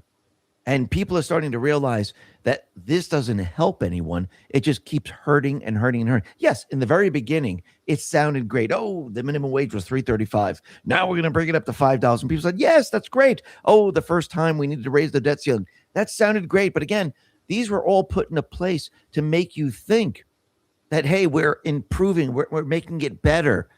And it really hasn't. It actually, what happens is the system breaks down. And that's why they have the debt ceiling, to give you the illusion, the idea that, hey, everything's under control. And when they raise it, they say, oh, just this time. Same thing with the minimum wage. Oh, if we raise the minimum wage, you feel better now? Yes, everyone feels better. No one's complaining anymore. They shut everyone up for a short period of time. And then again, a couple years later, they have to do it again. So these mechanisms, they really don't do anything. They just shut people up for a short period of time. And then eventually what happens, you have to do it over and over and over. And as you reach this point where we are today, everything starts to fall apart and people realize, hey, listen, we've done this, 30, 40 times now, and it really doesn't work. And that's what people are seeing now. But look what Trump is doing right now. He is now dismantling the entire energy system that the globalists have set up. Remember, it was about control. It was about controlling oil. It was about controlling the price of oil. And this is what they set up. And now, as Trump undoes the entire thing, what are people seeing? They're seeing that, hey, there's chaos in the markets. Now, think about this. Go back to 1971 when we came off the gold standard and we went to the petrodollar system. Did everyone see chaos in the system? Yes, everyone did. Why? Because we're coming off the gold standard and going on to the new petrodollar standard, which is what? The oil in the Middle East. Now, what are we doing? We're removing ourselves from the oil from the Middle East. Now, again, United States is not affected because, again, we don't use the oil there. We're energy independent. This time, what did Trump do? As he's dismantling the entire system, he made the other countries pay for it. That is what you're witnessing. You're witnessing the pain that they're feeling right now. You see, Trump made sure he protected the United States from all this. Yes. Is there fear? Is there chaos? Yes. Are oil companies or the gas stations are going to raise prices? Absolutely. Are they going to stay this way forever? Absolutely not. So Europe is feeling this. Asia is feeling it. If you want to do something about it, then help out. Trump has put them on the spot. Peter Sejong put this out and said, oil shortages begin in Europe and Asia. A dozen countries have already imposed gas rationing, price caps, idle factories, and closing universities to avoid riots. Another couple months and Asia could face tens of millions of layoffs. Now think about this. Who has extra oil? Who has extra gas? The United States does. And you have to remember, every time Trump does something, he's going to make sure that the people here are protected. Protect the oil, protect the wealth, because you have to remember, he's dismantling the system that the deep state, the central bankers have set up. Now, again, the other countries, they weren't expecting this because, again, where were they planning to bring their people in their country? To the Great Reset, the Green New Scam. Trump was never planning on doing that. That's why the United States is heading in a completely and utterly different direction. And what's very interesting, and Disclosed TV put this out, the IEA chief says current oil supply losses due to Hormuz Strait closure exceeds the combined impact of 1973 and 1979 oil crisis. Gas losses are nearly double that from Russia-Ukraine war, and other commodities like fertilizer are also impacted. The situation is very severe. So think about this for a second. It exceeds 1973 and 1979 combined, but neither of those crises froze the Fed. Volcker chose 20% rates with 31% debt to GDP. Powell is frozen at 3.5% with 120% debt to GDP because the inflation is supply driven from a mine straight.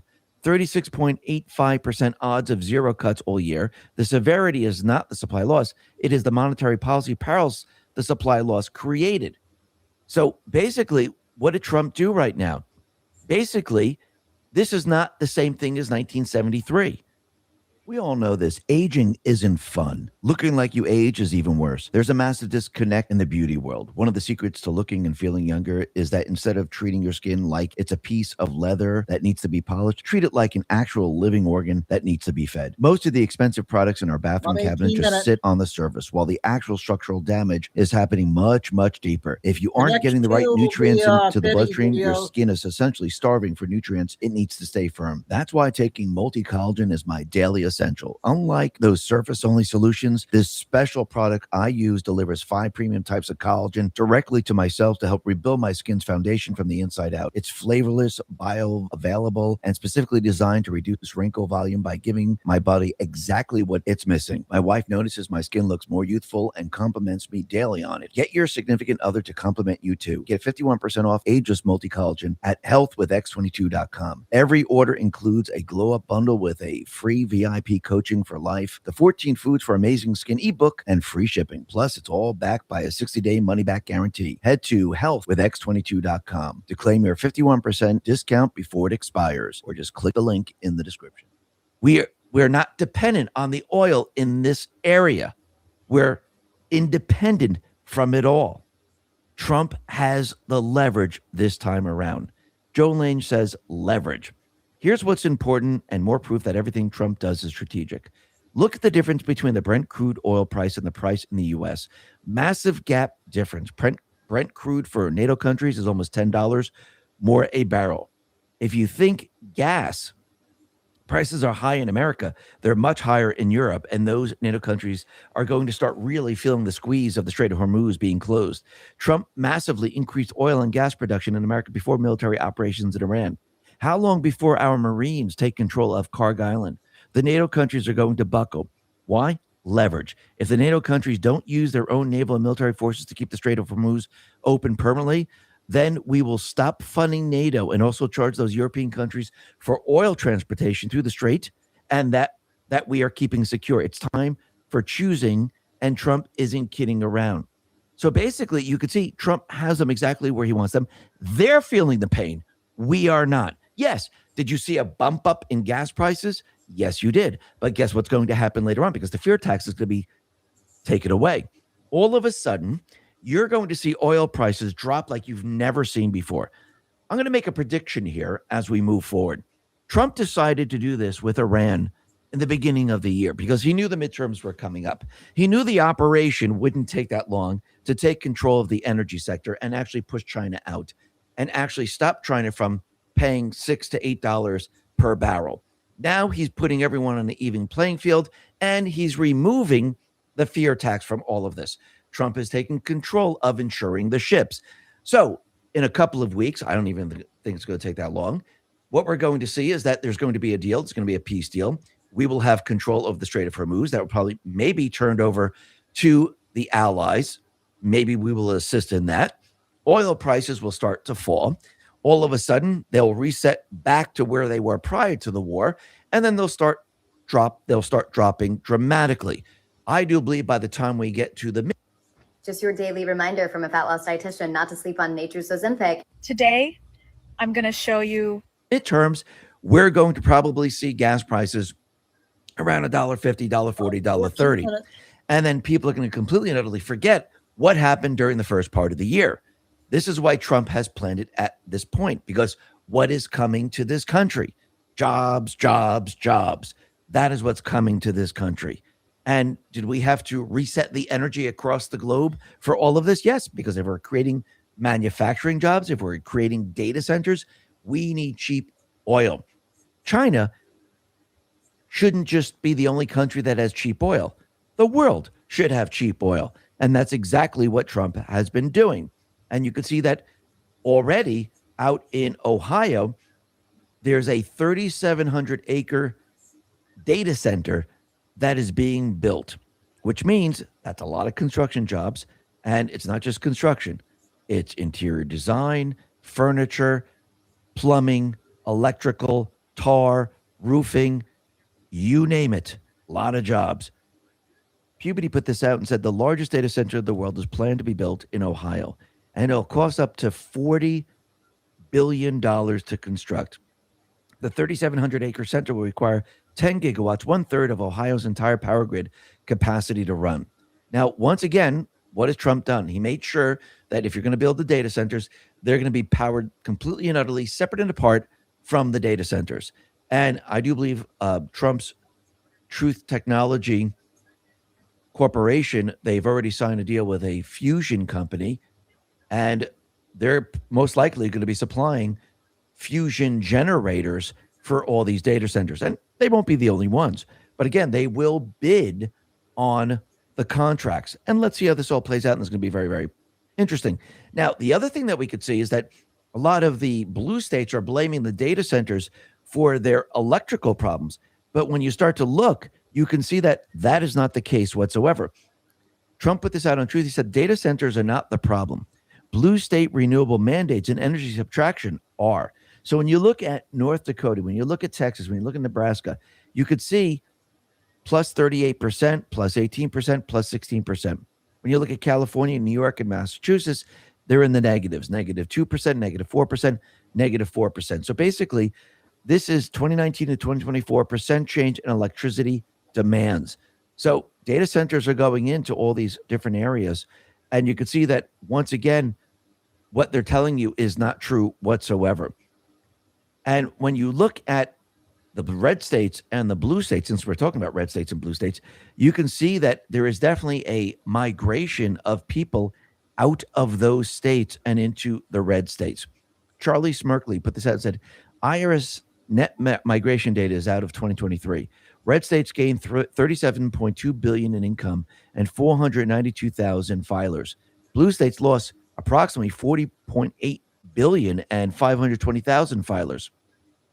California is down $11.9 billion. New York is down $9.9 billion. Illinois is down by $6 billion. Massachusetts is down by $4.2 billion. New Jersey down by $2.8 billion.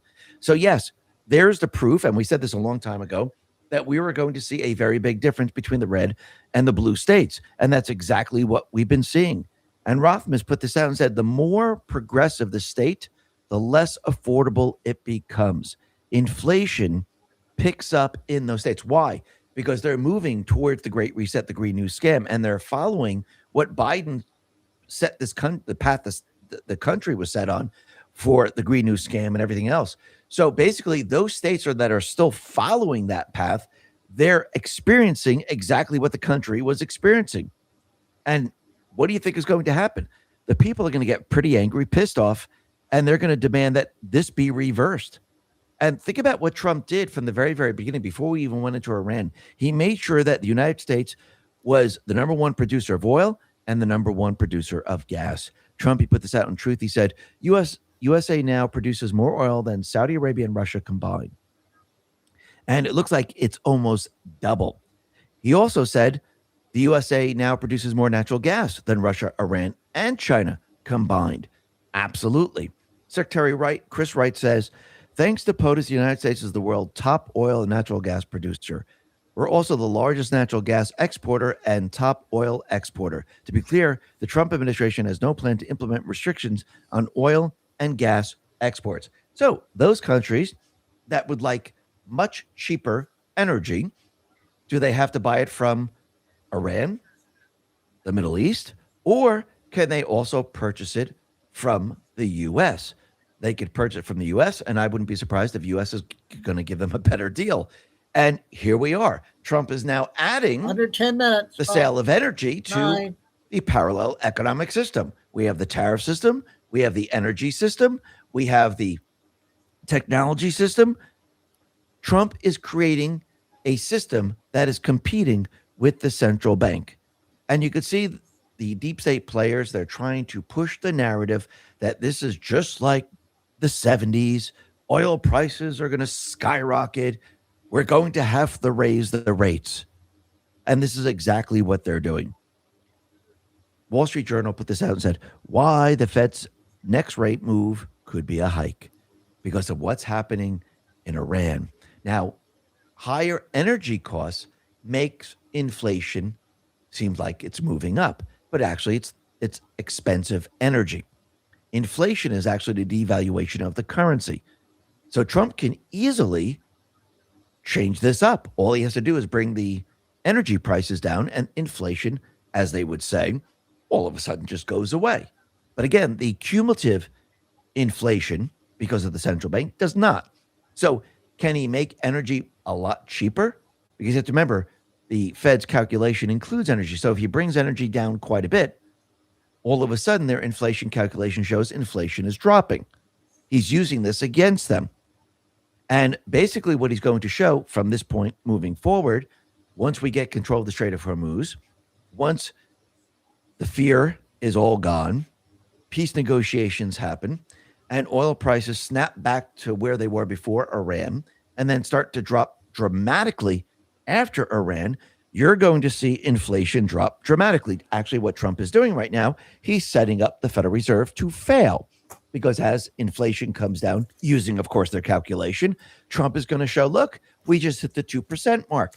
Please lower the rates by a lot. Now, he's most likely going to have his man in there. It might not be right at the first day of May.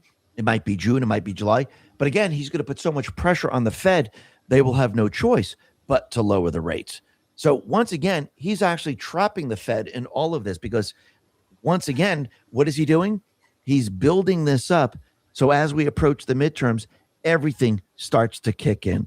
This was his plan from the very beginning, and he needed to get control over energy because, again, he saw a long time ago that they controlled the energy through this area, through fear, and the only way to set it free was to shut it all down and bring China on an even playing field of the United States. Plus, it puts a lot of pressure on China because it hurts their economy like they've never seen before. So basically, that will bring them to the bargaining or the negotiation table, and Trump will have a lot more leverage against China.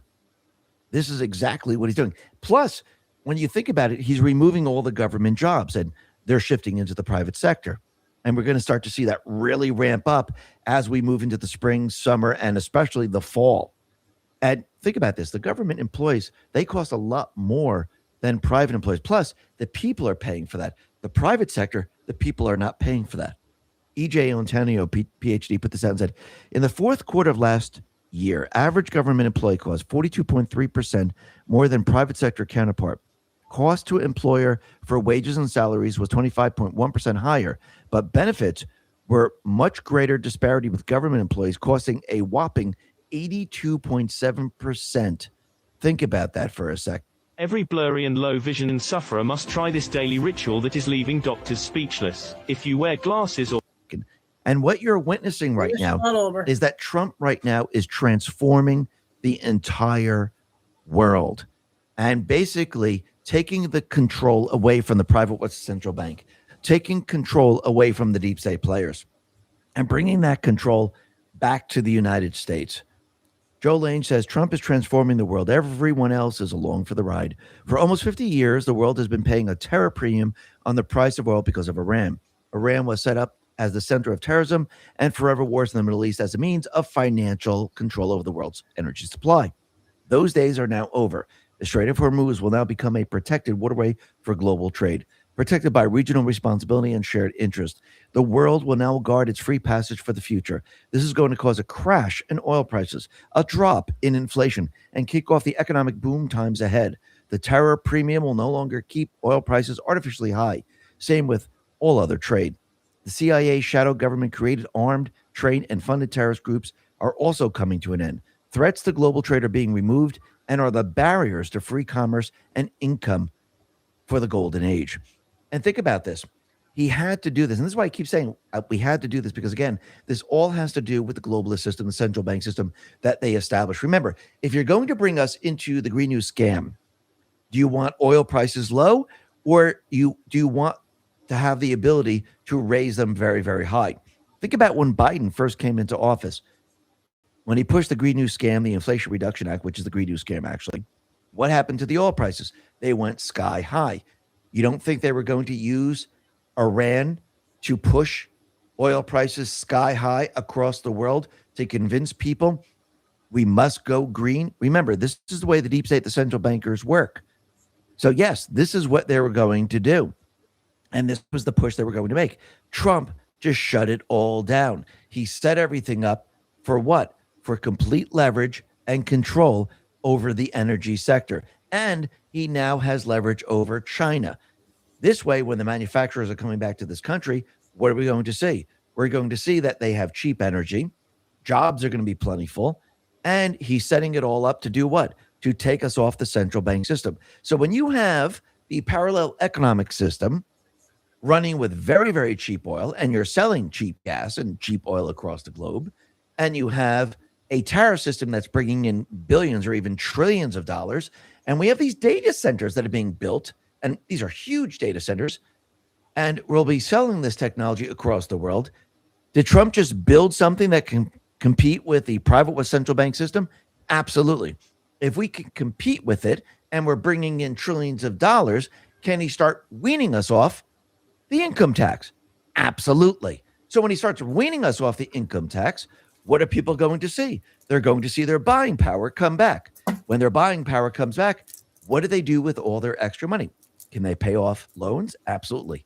Can they pay off their mortgages? Absolutely. Can they improve their homes? Absolutely. Can they buy a home? Absolutely. Can they buy a new car? Absolutely. Will they use it to go shopping?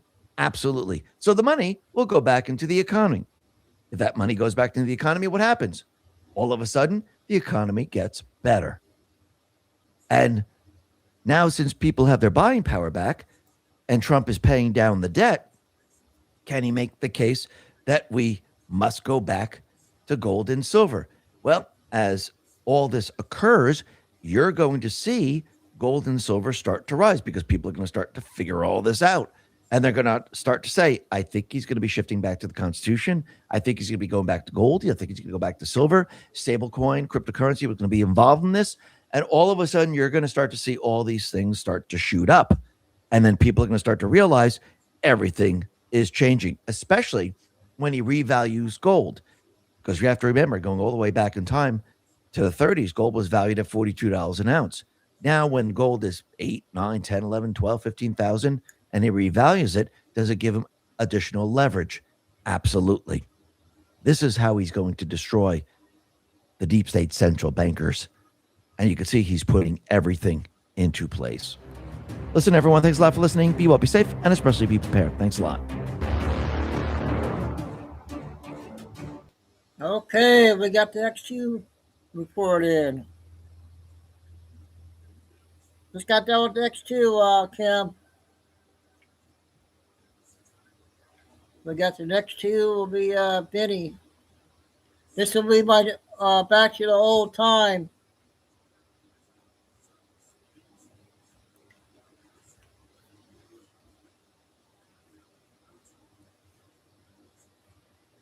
I got two other ones I want to play, but we got to get Benny's in.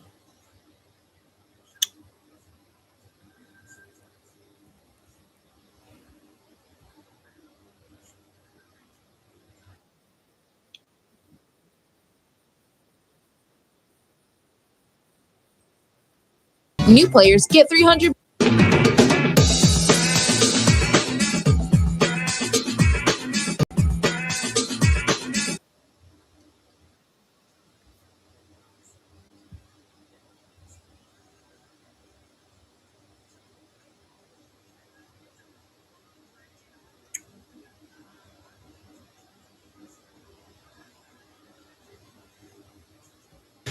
What's up, guys? Spenny. I think we've massively underestimated the number of criminal aliens in our country. We got a real problem in our nation, and here's why I think that. This is what the Atlanta airport looks like before ICE arrived. It was a 4-hour wait. And this is what the Atlanta airport looks like. To be honest, this is decent, guys. After ICE. But to be honest, and you can see the difference. It was cut down to about a 1-hour wait, which is still way too much. But what does this mean? Well, maybe some of the systems will run better with ICE in the airport, but also all of the criminal aliens who would be flying, all the people who have deportation orders or expired visas, people who may have criminal records that TSA doesn't check, they ain't flying. And this is now saved everything at Atlanta's airport. Now, I'm not the only one noticing that. CNN set their airline correspondent to the airport. There's celebrations here in Atlanta. Almost no line, no waiting. Unbelievable, just because ICE showed up. If you look right here, you can see this is the main checkpoint. Almost no lines, no waiting, Sarah. And it's unbelievable at this point. This morning started briskly with a lot of people showing up here at the airport. Lines were long. People were waiting about an hour. But when that rush hour went away pretty quickly this morning, we ended up with this. And there seems to be more lines open than normal right now with the TSA workers here breezing people through. In fact, a lot of folks have been showing up shocked at how short the lines are. You can actually see the ICE agents some of the folks we talked to this morning. I don't see how extra security could be bad, you know. I mean, they're going to help out and, you know, make things move a little faster, but whether they're doing that or not, we don't know. But extra security is always good to me. Wait a second. So this dude, so black guy in the Yankees hat is like, I like extra security. Okay. Life support for CNN there. Does anybody else find it strangely odd that wherever ICE goes, traffic disappears? You can make me think that there's way more illegals in this country than we could possibly imagine.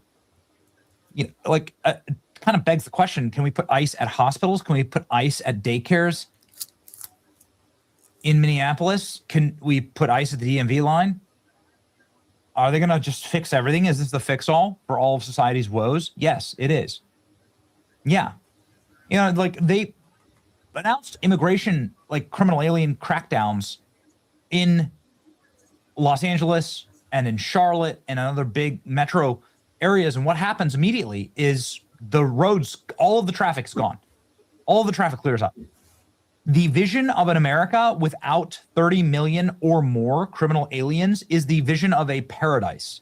Not exactly what our founders intended, but certainly so much closer to what our birthright is in this country, which is a functional and clean country, a more prosperous country, for sure, in a country that doesn't torture or terrorize its own citizens. It's just me or wherever ICE goes, traffic disappears. That's right. So basically, ICE deploys somewhere, TSA lines plummet, traffic vanishes, ERs clear out, construction sites are ghost towns, class sizes shrink. And we're supposed to believe that there's only 11 million illegal aliens in the country. There's so many more. The celebration at this point, the airport. He says it's a celebration. Well, there may be a celebration here at the airport. He says it's a celebration live on CNN. Okay. 100 million illegal aliens in America might actually be a low estimate. Goodness gracious. Contrary to the narrative of the corporate media, many travelers and Houston's airport appear to be welcoming ICE's presence. Officers are handing out water and even holding spots in line so people can take bathroom breaks. What? So here's the ICE agents handing out water bottles to the passengers.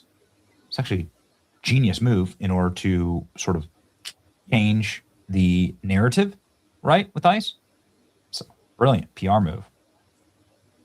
ICE is actually bringing ice to the airport in water bottle pictures. So look at this. He's got ice. And what the ice is the water bottles. Okay. Unless, of course, you're the criminal alien. Thank you. Like, you like this. You know the only people that are bothered by ICE at the airport? Unhappy, over-medicated, white liberal women, childless, living with their cats, die with their cats, eaten by their cats, and illegals. criminal illegals. Those are the only people that are bothered by this. I want ICE agents at airports. I want ICE agents at the polls. I want ICE agents at the emergency rooms. Send ICE agents to the emergency rooms immediately in the DMV or in emergency rooms. Wow. If ICE is this efficient at airports, imagine how efficient they'd be at polling places. America loves ICE. ICE delivery. ICE, baby. Forgive me for that, please. This is turning into great PR for Trump and ICE. It is actually. It's amazing how they flipped it around. So we're going to talk about the fact that the airport problems were apparently caused by clogging of massive illegal alien population. You know how it works, and I know a couple of city planners. I live here in Tampa Bay. There's a city planner that I know, and it's very important that cities try and build out infrastructure, the good ones, try and build out infrastructure for where the population is going. Now, luckily for a lot of blue cities, frankly, the population is completely collapsing. But in places like where I live, that's growing and robust and red, and I live in Florida, the cities have to plan out what, you can measure out based on your citizens and the people that are on your books where the population is going to go. And they can map this stuff out. They can build extra roads. They can build extra homes. They can build higher buildings. They can build bigger pipes and water to carry to your house, so on and so forth, right? Fix the potholes. That's the point of the government. What they can't do with critical infrastructure is account for 100 million criminal aliens that aren't on the books, that flood in and clog up every DMV, every hospital bed, that destroy everything in this nation. Life is so much worse with criminal aliens here, and it's so much better without them. That's, of course, why Democrats are protesting having ICE at the airports, because they want to make life miserable for you. Here are Democrats, these are libtards at the Atlanta airport, screaming about how excited they are to make sure life is miserable for Americans. How much they paid? It's like, how much they paid? None of these people believe any of this. None of these people, not even that, maybe this, but whatever the hell this is, maybe that's the only, but like the rest of them are just getting paid. They're protesting to have better, cleaner airports. Could you imagine? ICE has completely cleared out the Florida airports where they're stationed. TSA is almost non-existent. Great work. I can confirm TSA wait lines. The Atlanta airport have dropped dramatically, massive improvement. Trump really did it. Totally unreal. Before and after ICE footage. And people are just like being based. Hey. Working without a paycheck, trying to help people. And they've got a job to do just like everybody else, and thank goodness for them. Yeah. This is a massive, massive white pill for people. Traveler in Cleveland, I have no problem with ICE being here. It's fine. They need more people. They need more people. Sure. You see ICE agents deployed, what goes through your mind? I mean, I like it. When you see ICE agents, being deployed, what goes through your mind? I like it. I mean, I think Trump's doing a hell of a job. I like it. Most of the travelers we spoke with say, while it's disappointing the current shutdown is having a negative impact on TSA staff, they're pleased to see ICE agents stepping in. Libtards destroyed again. We should make this running series. It's your boy Benny. Okay, that's the first one, Benny. I'm going to come back to him. I'm going to do that one channel with the military ships.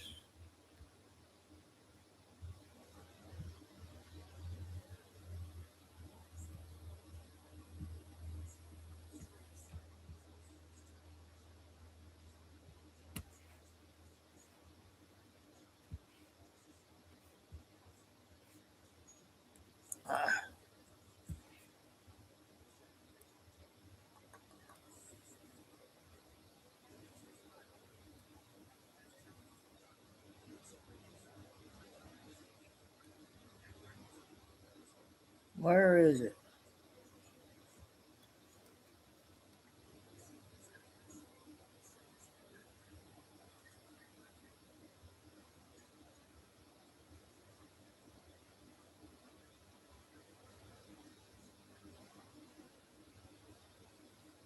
Okay.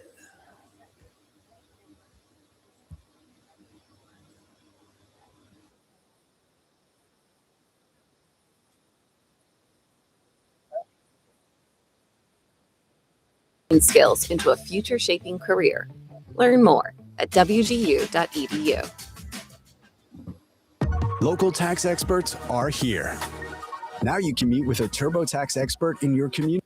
A fire on the most expensive carrier in history This one just is changed the balance of power at the Strait of 18. Hormuz. USS Gerald R. Ford, $13 billion, pulled out of the Red Sea. And the Pentagon's response was not another carrier. It was 4,400 Marines. We told you Tripoli would solve the last 10%. USS Tripoli, LHA-7, America class, 44,000 tons of pocket carrier with 20 F-35Bs and the 31st Marine Expeditionary Unit embarked. She was on track, heading west toward Hormuz to provide the one thing 3 carrier strike groups could not: close-range air cover over the shipping lanes and Marines on shore controlling the corridor Iran spent 40 years fortifying. One ship, one unit, the final variable in an equation the Navy had been building since day one of Epic Fury. Then the Ford caught fire. March 12th, a blaze breaks out aboard USS Gerald R. Ford, not in the reactor spaces, not in the weapons magazines, but in the laundry facility. Lint, chemicals, confined steel. Ford had been running without pause for over 260 days, 9 months of continuous flight operations without a single scheduled maintenance port call. When you run a machine past its service interval, the machine reminds you. Ford's reminder came as fire. The blaze burned for 30 hours. Hundreds of sailors were treated for smoke inhalation, and the most advanced warship ever built was forced to withdraw to Suda Bay, Crete, for repairs, pulling carrier air cover out of the Red Sea at the worst possible moment. This was not combat damage. This was the price of overextension. Physics does not care how many billions you spend.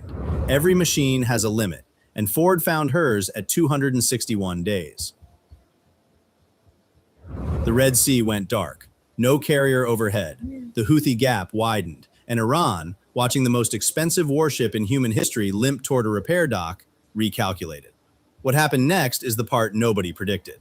7 days after the fire, the Pentagon pulled USS Boxer, LHD-4, Wasp class, with the 11th Marine Expeditionary Unit embarked, forward by 3 weeks. Boxer was not part of the Hormuz plan, but the fire changed the math, and the math demanded an answer the carrier fleet could not provide. So now, instead of one amphibious assault ship approaching Hormuz, there are 2. Instead of 2,200 Marines, there are 4,400.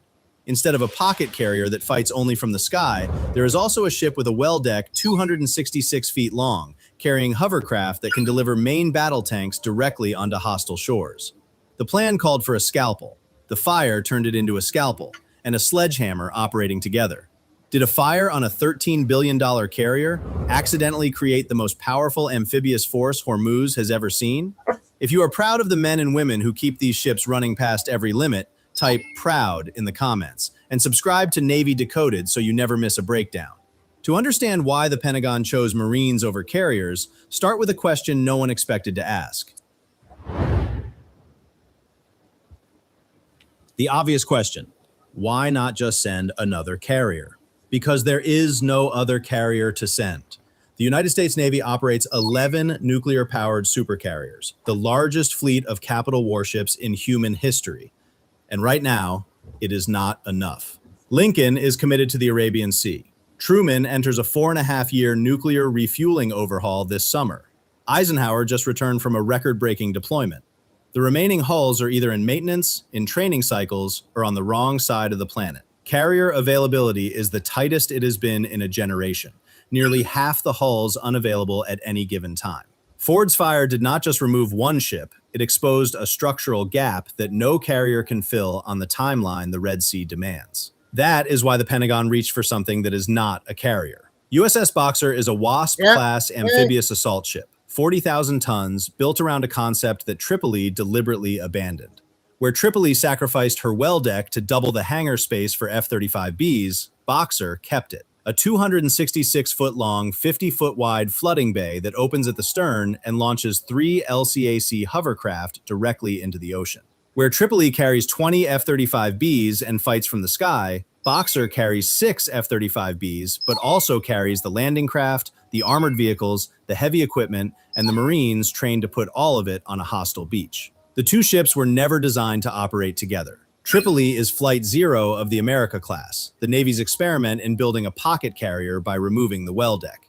Boxer is the previous generation, the ship the Navy built when it still believed Marines needed to come from the sea, not only from the sky. Two opposite philosophies, two opposite answers to the same question. How do you project power ashore? Think of it this way. Tripoli is a sports car. Fast, agile, enormous range, but no trunk. Boxer is a pickup truck. Slower, uglier, but it carries everything you need to build something when you arrive. Sending Tripoli alone to Hormuz is like showing up to a construction site in a Ferrari. Impressive, but you cannot pour a foundation from a two-seater. Separately, each ship solves half the problem. Together, they solve the whole thing, and an accident just put them in the same theater at the same time. Two ships, two opposite designs, three problems that neither can solve alone. Watch what happens when you combine them. 3 fortified islands sit directly inside the Hormuz shipping corridor. Can we deduct our kids' braces? I do not. Abu Musa, Greater Tomb, Lesser Tomb.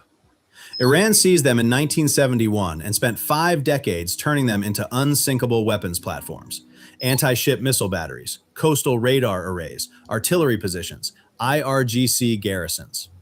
After 2 weeks of epic fury airstrikes, any surviving launcher on those islands still threatens every vessel transiting the corridor at point-blank range. You have to neutralize these islands, but the water around them is mined. Conventional landing craft sailing through those minefields would be suicide. That is exactly why Iran fortified the islands in the first place. The mines were never just a naval weapon. They were a moat. Iran believed that moat made the islands untouchable. Tripoli solves half the problem. Marines insert by vertical envelopment. MV-22 Ospreys and CH-53 helicopters fly over the minefields. They never touch the water.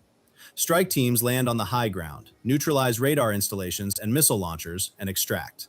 But they carry only personal weapons and light equipment. No tanks, no armored vehicles, no heavy weapons. They can raid, but they cannot hold. Boxer completes the equation. Her well deck opens, 266 feet long, 50 feet wide, and 3 LCAC hovercraft launch at over 40 knots. Here is the engineering that changes everything. An LCAC does not float. It flies, 7 feet above the water on a pressurized air cushion. Pressure-activated mines need concentrated hull contact to trigger. The LCAC never touches the water. Where every conventional vessel in the fleet cannot go, the LCAC flies through. Run the math. A conventional landing craft makes 10 knots through mined water, 5 nautical miles of minefield, 30 minutes of lethal exposure. An LCAC crosses the same distance at over 40 knots, 7.5 minutes, 7 feet above the mines. 30 minutes versus 7. That is the math that makes this assault possible. LCACs carry M1 Abrams main battle tanks, armored assault vehicles, heavy weapons. They deliver all of it directly onto the island's beach, while simultaneously, Ospreys from Tripoli insert Marines onto the high ground from above. Iran must now defend from the top and the bottom at the same time. Heliborne Marines on the ridgeline, armored vehicles on the beach. This is not a raid anymore. This is a full amphibious assault. 2,200 Marines could raid and withdraw. 4,400 Marines seize and hold. Islands solved. But the strait is not only islands, it is also 300 square nautical miles of mined water. And minesweepers are the most defenseless ships in any fleet. LCS mine countermeasure ships operate the most advanced mine hunting technology in the world. Airborne laser detection systems, unmanned surface vessels dragging sonar, underwater drones that identify and destroy individual mines. We explained how that technology works in a previous video. But the ships themselves carry almost no defensive weapons. They are slow, predictable, fragile, sitting targets doing the most important job in the strait. They face 2 threats simultaneously. From above, Iranian surveillance drones locate the LCS, transmit coordinates to mobile launchers hidden along the coastline, and a cruise missile follows within minutes. From the surface, IRGC fast attack craft, 50-knot boats armed with Nasser-1 anti-ship missiles, still number in the hundreds, hidden in coves and inlets along the Iranian shore. They need 1 boat to get through. Tripoli provides the roof. F-35Bs on combat air patrol detect surveillance drones before those drones transmit targeting coordinates. Kill the drone, break the kill chain. No coordinates reach the launcher. The missile never fires. Tripoli protects the minesweepers from above. But who protects them from the surface? Tripoli carries no surface craft. F-35Bs are fast, but they cannot be everywhere at once. Fast boats are small, fast, and difficult to track from the air in cluttered coastal waters. Boxer provides the walls. Her well deck deploys rigid-hull inflatable boats and patrol craft that establish a surface screen around the minesweepers. AH-1 Zulu Viper attack helicopters fly low-altitude patrols, hunting fast boats at close range with Hellfire missiles before they reach engagement distance. Tripoli is the roof. Boxer is the walls. The minesweepers work inside. For the first time at Hormuz, mine clearance operations have a full protective bubble, air cover from above, and surface defense around the perimeter. The timeline for clearing the shipping corridor compresses from months to weeks, so the islands can be seized, the mines can be cleared. But there is a third problem, and it is the one that determines whether Hormuz opens for weeks or for years. Seizing an island takes a day. Holding an island takes weeks. Marines on shore need ammunition, fuel, food, spare parts, and replacement equipment continuously. The concept is called Expeditionary Advanced Base Operations. Marines establish HIMARS launchers, radar arrays, and forward arming and refueling points on small islands and coastlines, controlling the strait with shore-based firepower instead of ships. HIMARS already sank Iranian warships during Epic Fury. Most of the time, salespeople fail, not because they can't close, but because they can't be a human being and have a genuine conversation. Firing from Bahrain. 7 minutes. The weapon works. The question is logistics. Tripoli can resupply by air. MV-22 Ospreys carry up to 20,000 pounds maximum, but at the combat ranges required for Hormuz resupply, effective payload drops to around 8,000 pounds per sortie. That covers ammunition, medical supplies, food. It does not cover bulk fuel, vehicles, heavy generator sets, or HIMARS reload pallets. If the only supply line runs through Ospreys, those forward bases remain temporary outposts, strong enough to shoot, too fragile to stay. Boxer solves what Tripoli cannot. LCAC hovercraft carry over 60 tons per trip. Fuel bladders, ammunition pallets, replacement vehicles, generator sets, everything a forward base needs to sustain operations indefinitely. LCACs fly over the minefields surrounding the islands, deliver cargo onto the beach, cycle back to Boxer, reload, and repeat. Turnaround measured in hours, not days.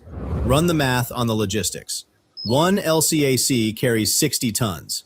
That is roughly 120,000 pounds per trip. One Osprey at combat range carries 8,000 pounds. One LCAC trip equals 15 Osprey sorties. Boxer carries 3 LCACs. 3 trips per day per craft. That is 9 LCAC runs delivering 540 tons of supplies to forward bases daily. To match that by air alone, Tripoli would need to fly 135 Osprey sorties per day. The airframes cannot sustain that rate. The math is not close. Without the well deck, EABO is a concept. With the well deck, EABO is a supply chain. EABO positions fed only by Osprey are temporary outposts.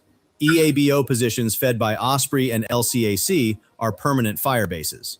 Marines do not just fly in, shoot, and fly out. Marines arrive, establish, and stay. Fixed positions, sustainable supply, persistent firepower. Iran now faces American positions on territory it assumed was untouchable, and it cannot cut the supply line because the supply line flies over the very mines Iran laid to protect that territory. 3 problems, 3 solutions. Each one dangerous alone. But what happens when you run all 3 at the same time? Run all 3 scenarios simultaneously. That is what 2 ARGs enable. And that is where the math turns lethal. Because these 3 operations do not just run in parallel, they feed each other.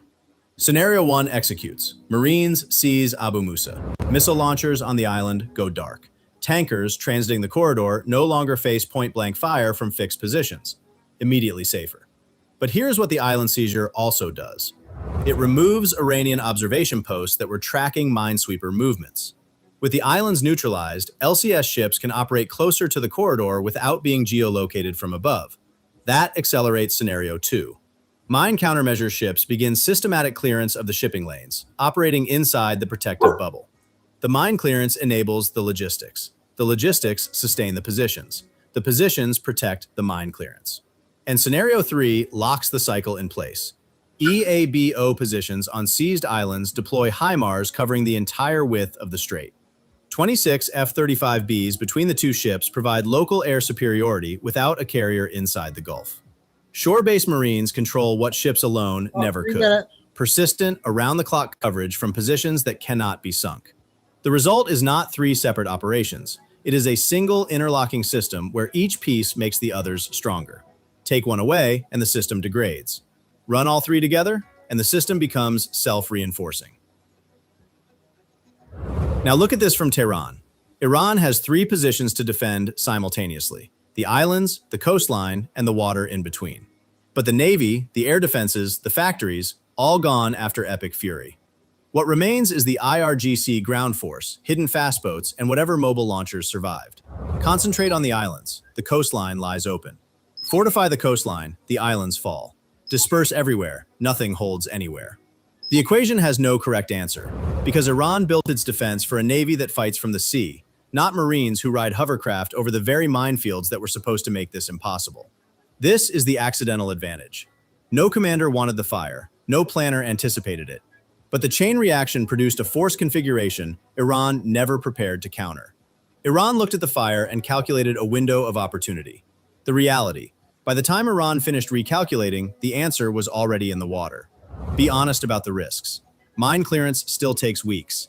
EABO doctrine has never been tested at this scale. Casualties are a real possibility, and anyone who tells you otherwise is selling something the physics does not support. But the trajectory just changed. The equation shifted from a months-long siege to an active solution. Marines, hovercraft, and fighters solving the problem from 2 ships that were never supposed to be in the same ocean. The timeline compressed from months to weeks. The initiative shifted from Iran to the ships closing on its doorstep. If this breakdown helped you understand how 2 ships and 1 fire changed the balance at Hormuz, subscribe to Navy Decoded. We do not guess here. Okay, that was today's update for the military. I'm going to do a few minute ones, and then I got a couple more pennies, and then I got one Nick video.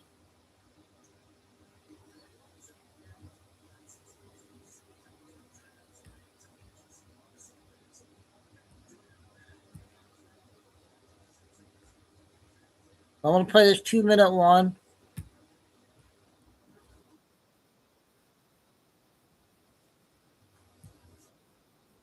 Never associate myself with the Democratic Party. They are crazy. They are lunatics. They are insane. They are demons. I will never associate with them. But as a United States Marine, I will not associate myself with cowards, and that's exactly what these Republicans in Congress are. They are cowards. Don't like that remark. We'll try the next short one.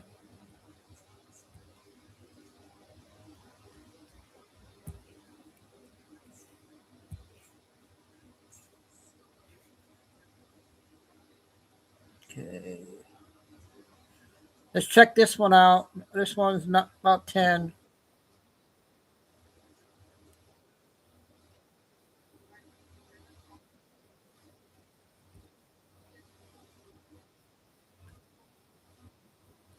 Ensure that quality education is accessible to. We'll go back and do the other 3, Benny.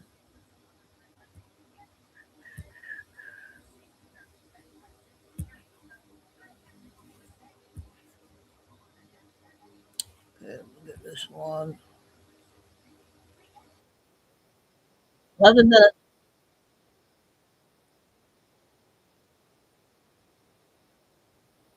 Alan Richson has stage 5 Trump derangement syndrome. He's constantly attacking President Trump in every interview that he gives, and also attacking his supporters. He attacked Christians, for instance, and say that they support a rapist like Trump. He's their poster child.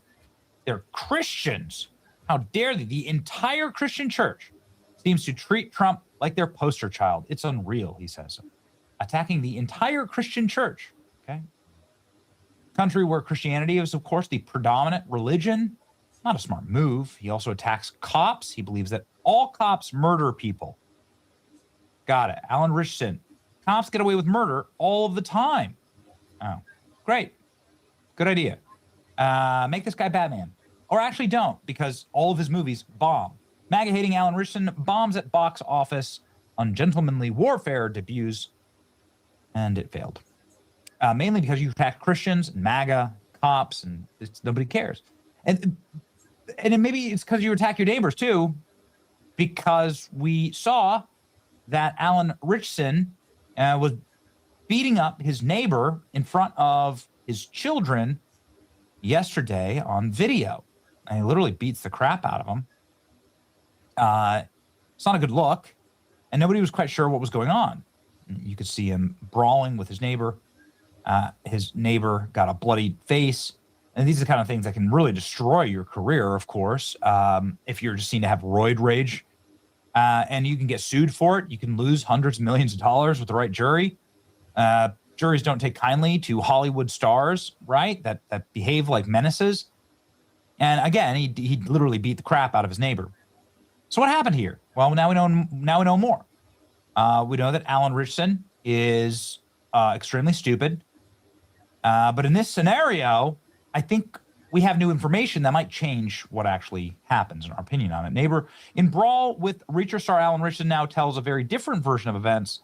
Actor gives a humble response when contacted by the Daily Mail. So what happened here? He was filmed brawling with his neighbor in Tennessee. The 6'3" Reacher actor beat up his neighbor.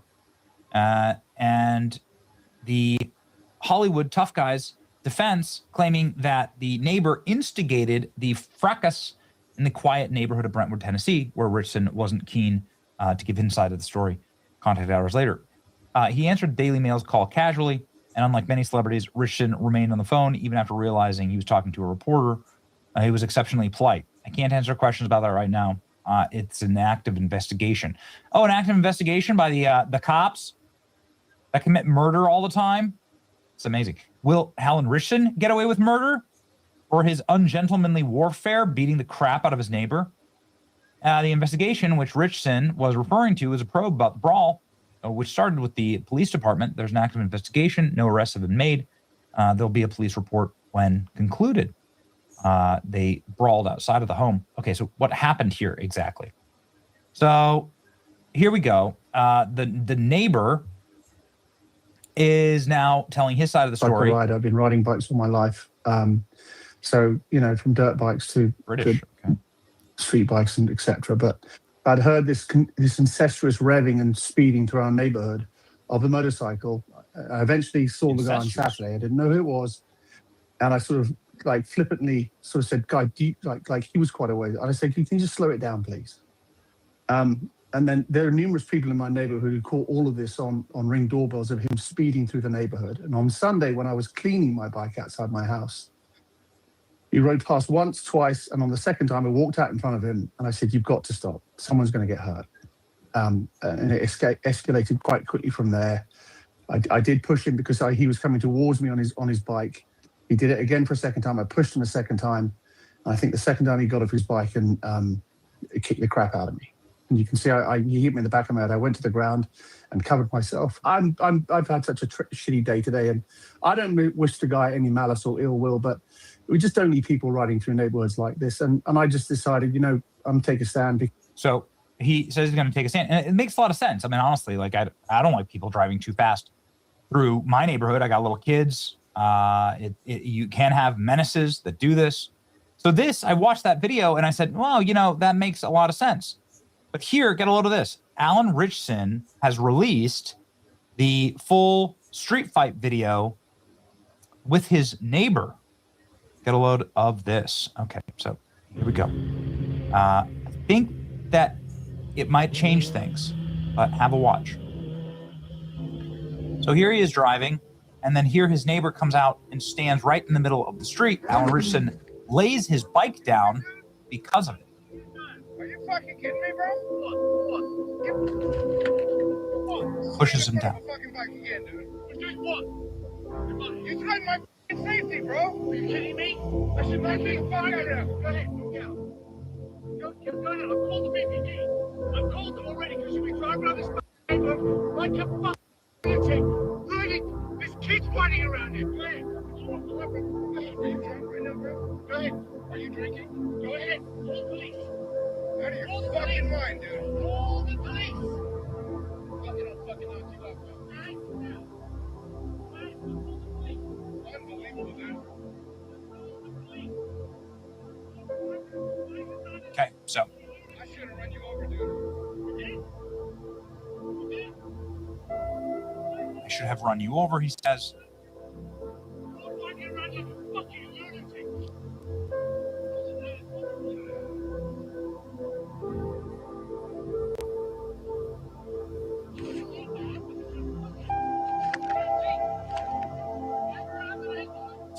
Picks up his bike. Okay, so let's pause it here. Don't stand out in front of people who are driving their bikes down the middle of the road. I mean, you could actually really get you could be killed by doing this. Also, when you lay your bike down like that, it can cause a ton of damage. I'm not making an argument one way or the other. I'm saying, don't do this is a bad idea, from this guy to do that. And then, the suburbs make you crazy, dude. What are you trying? You're trying to fight Alan Richardson. It's a bad idea to try and do that and to sit there and threaten him. But then it's like Alan Richardson was threatening the guy back. So either way, it's just not a good look for either man, honestly.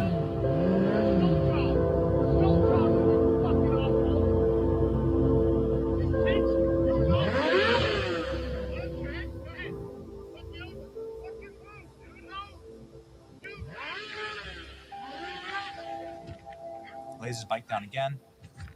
Now he punches him. You saw.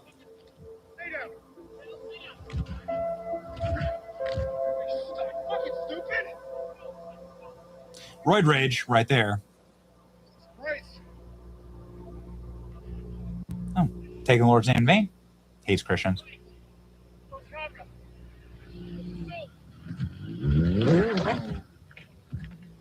Now he torques his bike into the grass. So what do you think here? Right? Like, what do you think here? The footage, Taylor stops Robinson to address concerns about reckless driving through the neighborhood. His sons, Richardson, then revs the bikes towards Taylor. Situation escalates and Taylor can be seen pushing him. The two exchange words. The actor proceeds to assault Taylor. Richardson's son watch feet away. The altercation. Footage shows that neither Richardson's bike nor the son's bikes had license plates. According to reports, the sons are underage to obtain motorcycle licenses. Not only are they not supposed to ride their bikes according to the law, but they are also speeding through a residential neighborhood. I think that Alan Richardson could actually be charged potentially with this. It's not as clear cut case because clearly both men were acting in an aggressive way. I think maybe you could potentially try and convince a jury that both men, were being aggressive towards each other, and so it kind of equals out. But this is why you need a full story before jumping to the conclusion. Alan Richardson did nothing wrong. This is what I was thinking about yesterday.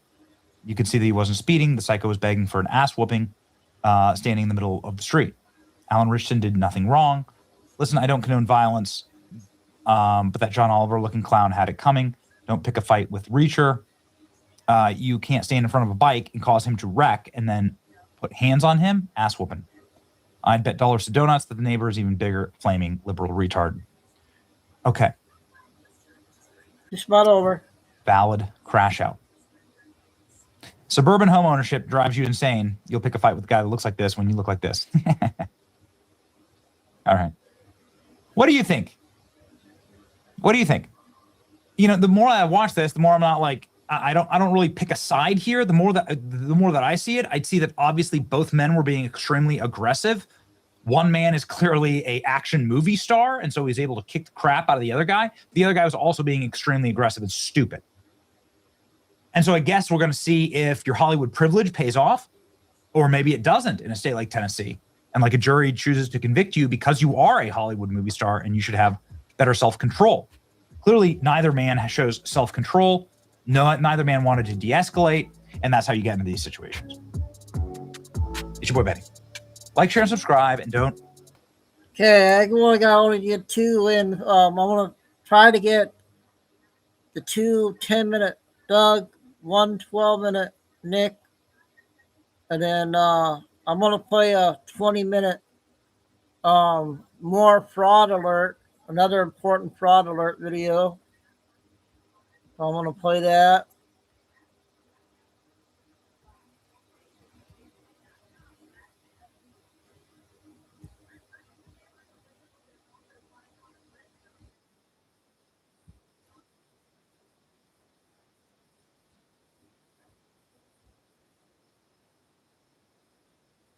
How much? Oh, what name you have there? It's Vicky Walker. You're Vicky, huh? No. He gave me the name. Oh, cool. We tracked down the disenfranchised voters at their homes, the reaction to their signature being forged. They're giving names of currently registered voters, and one of them is a Vicky Walker. I assume that's his address? Still get her ballot, but You still get her ballot? yeah, doesn't live here. I bought this house nearly 9 years ago. Okay. That's why I always feel really weird when I get the voting ballot. It's like, obviously that's fraudulent. Definitely want to stay informed. We definitely want to follow through on this and see where they're getting this information, how they're getting this information. Yeah. I just hope we get a stop to this soon. I mean, I didn't know that they were using my name and address for what's political fraud. That's what it is, right? Yeah. Just hopefully the governor and the district attorney or whoever just put a stop to this. Yeah.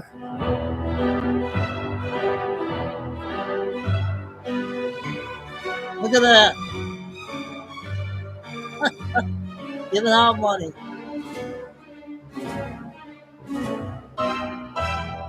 Last week, we exposed a major election fraud scheme deep in the heart of Skid Row, Los Angeles, what the fraudsters described as a pyramid game of unregistered petition circulators bribing the homeless with cash, cigarettes, and drugs to get them to register to vote and sign ballot petitions, both a federal and state crime. We returned to Skid Row to continue our investigation and to confront the petitioners.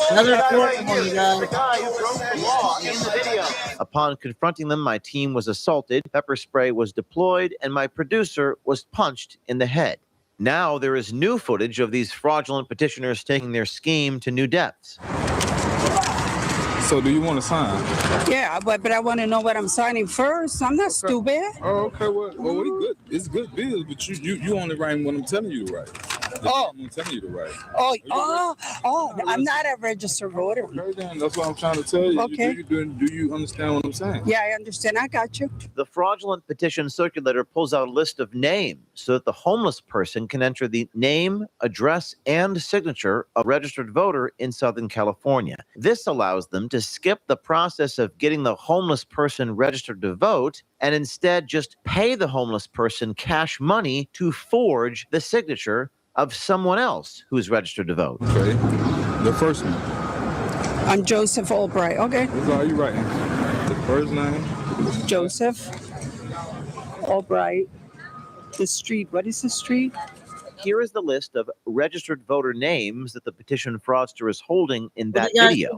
From this list of voters, the petitioner circles Joseph Albright's first name, last name, and address. To protect the victim's privacy, we are omitting street addresses from this report. Through other reporting, we were able to corroborate the validity of this list, that these were in fact registered voters in California. Right?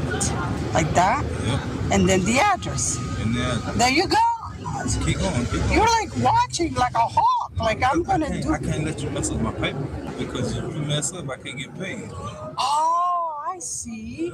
Now, this is a violation of California Election Code 18613, which states every person who subscribes to any initiative, referendum, or recall petition, a fictitious name, or who subscribes thereto the name of another, or who causes another to subscribe such a name, is guilty of a felony and is punishable by imprisonment 2, 3, or 4 years. The homeless person is then expected to forge the voter's signature. Forging a signature is a violation of California Penal Code 470, which states every person who with the intent to defraud, counterfeits, or forges the seal or handwriting of another is guilty of forgery. The journalist noticed the homeless person next to her was also referencing a list of registered voter names and proceeded to ask who he was signing as. How much are you gonna get paid?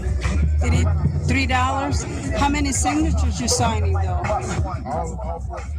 I'm Joseph. Who are you? Who you're signing for? Huh? Joseph also? You're repeating Joseph? It's not gonna count. What are you using? Teresa. Not to be presumptive, but this is clearly not Teresa.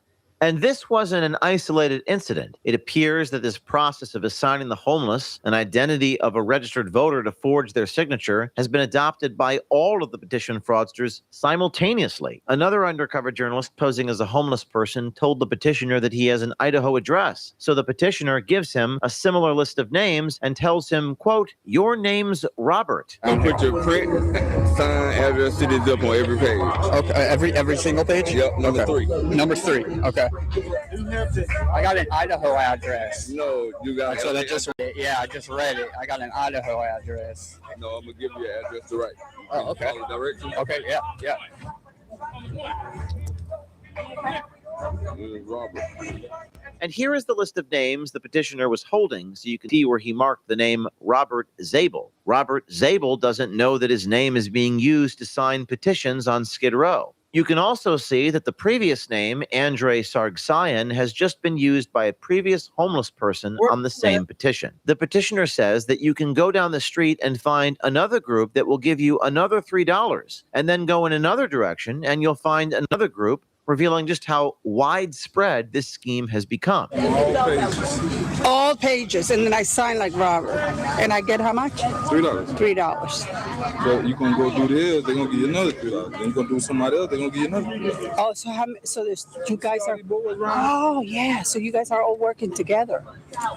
You ask a lot of you scaring me. The petitioner says that her questions are scaring him, which confirms that he knows what he's doing is illegal. We took his word for it and walked to the next street. Sure enough, this scheme appeared to be present in whatever direction we walked. Oh, this is pretty cool. What we doing?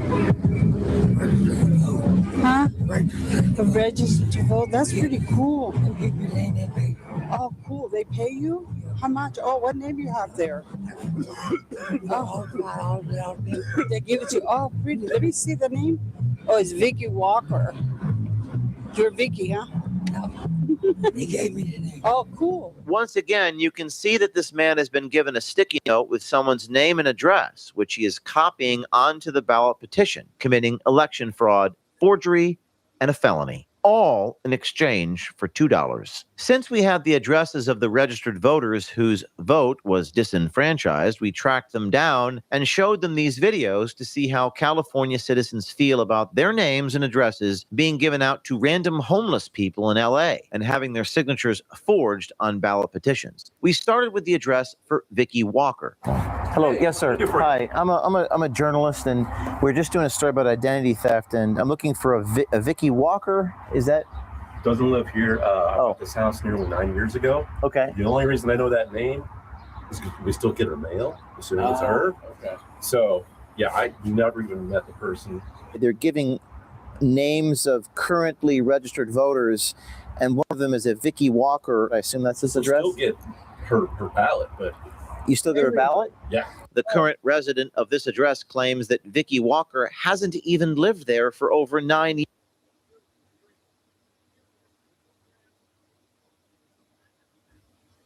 That off right now. We're just trying to help. Your identity was stolen. Okay, but why are we filming right now? We're Tell me. journalists. Well, I'm a reporter. Fast forward a little We're members of the press. They're using your name and they're voting in your name. So how much would? Oh, cool. Okay, cool. Huh? Oh, this. Okay. And then I'm gonna bring you a name. Okay, sounds good. How much do I get paid? $2 a board. $2 a board. Cool. That's your name. I've never met you before, but I'm coming to this address. I assume that's your name and address here. And this video shows they're giving your name to homeless people to vote on a petition. So we That's just wondered if you'd be terrible. willing to give us a comment on or off Can't camera. believe they can get away with that. I mean, I don't have any. I don't have any specific comment right now. It's troubling, but. It was clear to me who wears the pants in this relationship. Are you filming as well? Were you filming as well? All right. Oh, you guys. Okay. We were violently assaulted today on Skid Row for doing this. So that's why we have security with us. We have no idea the neighborhoods we're in. It's no offense to you, ma'am. We were punched in the face today. So I have to have security. These are very powerful people. They're stealing your identity. I'm trying to help you. I'm not trying to hurt you. You can look me up. My name is James O'Keefe. You have my information. Please contact me. Thank you. Another couple of neighbors that we showed video evidence of felony fraud to revealed some political tension between them. Here's the video. So you see they take the person's name as an example. That's a petition to get the proposition on the ballot. What's the proposition? This one's about Uber reliability. But I get it, but who's Yes, it's a doing state it? and federal crime. Exactly. That's what. Is it Newsom? So this isn't for Newsom's campaign directly, but It's the Democrats. so the Secretary of State and the you see, you see, yes. Oh, you're not done. Me neither. Fuck the Democrats. Yeah. Democrats. Oh, the voters. The lady points to her neighbor and exclaims, "See," referring to his support of Democrats, which yields a sarcastic response from him. These neighbors are clearly familiar with each other's political leanings. The voters. The fucking Democrats. They're gonna fuck you up. Yeah. The Republicans are really kicking ass. Yeah, they're gonna save your ass. This gentleman, Gilberto Corona, confirms to correspondent Mike Casey that it is his name and address on the sticky note that was given to the homeless person, and says that hopefully the governor of California, Gavin Newsom, and the district attorney of LA will put a stop to all of this. Sometimes they'll give the homeless drugs or cigarettes too to sign. So they don't. Instead of $2, just give them drugs. Give them joints, give them cigarettes. Is there any way to stop this? The governor's office actually even admitted this is a legal activity, and also the U.S. Attorney's office. So, yep, you see it right All there. those names. Yep. And those are registered voters and we've been talking to them all day, all in this area, and they said, well, I've never been to Skid Row ever. I've never signed a petition ever. All day they've been doing that. I'm guessing you don't sign petitions on Skid Row, right? Yeah. That's your name, address. That's you? Yeah. I just hope we get a stop to this soon. I mean, I didn't know that they were using my name and address for what's political fraud. That's what it is, right? Yeah. Just hopefully the governor and the district attorney or whatever just put a stop to this. Yeah. We also found the man we caught signing as Paul's son and asked him a few questions about why he participates in this scam. To which the homeless person replies, quote, "They give me money, I'm broke," unquote. How much money did you get paid? Like $4. You did? Very cheap. Very cheap, right? And how many petitions did you sign? I signed a lot. I signed like 5 or 6. They gave me a name to sign. They gave you a name to sign. What name did they give you? You don't remember, but it wasn't your name. Was it your address? They're taking names and numbers from the last time they had people that earlier actually signed it, and they're keeping them on file for themselves. So when the next time it comes time to do this, they have their names to put on there again. Yeah, I don't like these people at all. So I mean, I don't know. So as long as I'm not getting shot over this, I can tell you what they're doing. But do you know that that's illegal? Yes, I know, sir. Yeah. And why do you sign anyway? Because they give me money, I'm broke. Oh, because they give you money and you're broke. Yeah. This corroborates the statement from fraudster Brenda Brown, who committed a federal felony when she gave cash in exchange for registering people to vote, which emphasized that they were taking advantage of homeless people's desperation and vulnerability. And really, I don't need you. You need me. I don't need you. So this is happening. So what happens to? So you've got a real person. Mm-hmm. It's identity theft in a sense. Yes. So then what happens to that identity? And then they vote in the It's not California over. ballots using the other person's name because it's easier than having the homeless have an address because many of them don't have addresses. So they're voting in terms of a signature for the ballot initiative. Correct. I mean, it's just unbelievable. I mean, it makes a total mockery.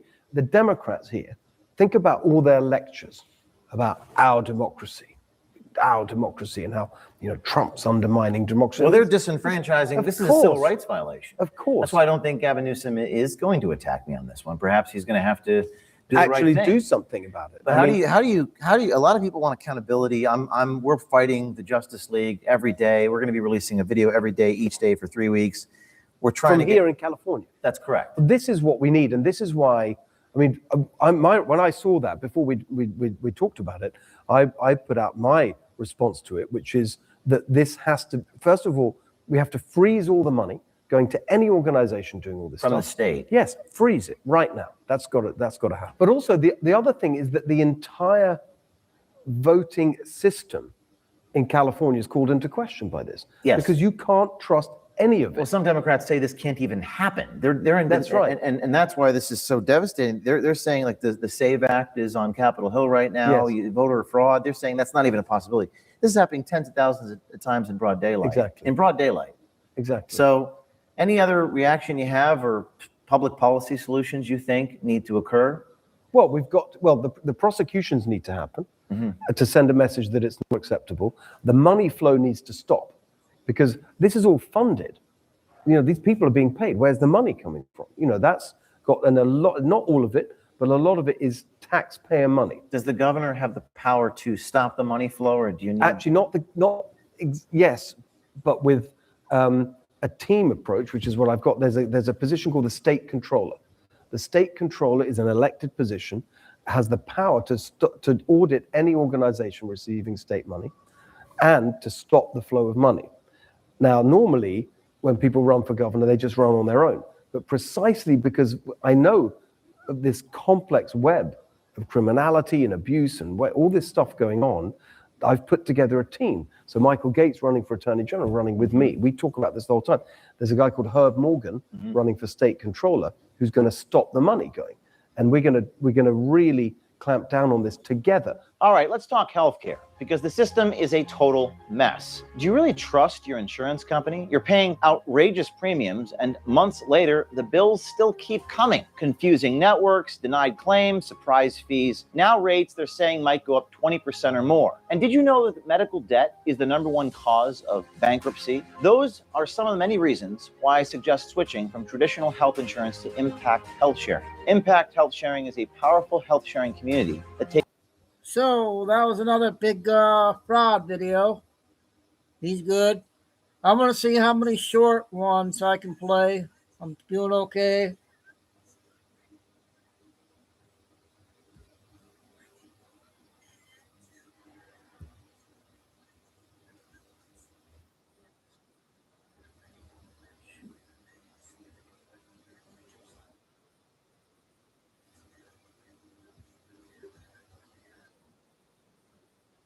Years proudly declaring his state a safe haven for gender ideology, inviting troubled young people to come there, promising them affirmation instead of treatment, and denying the reality of the mental crisis that follows.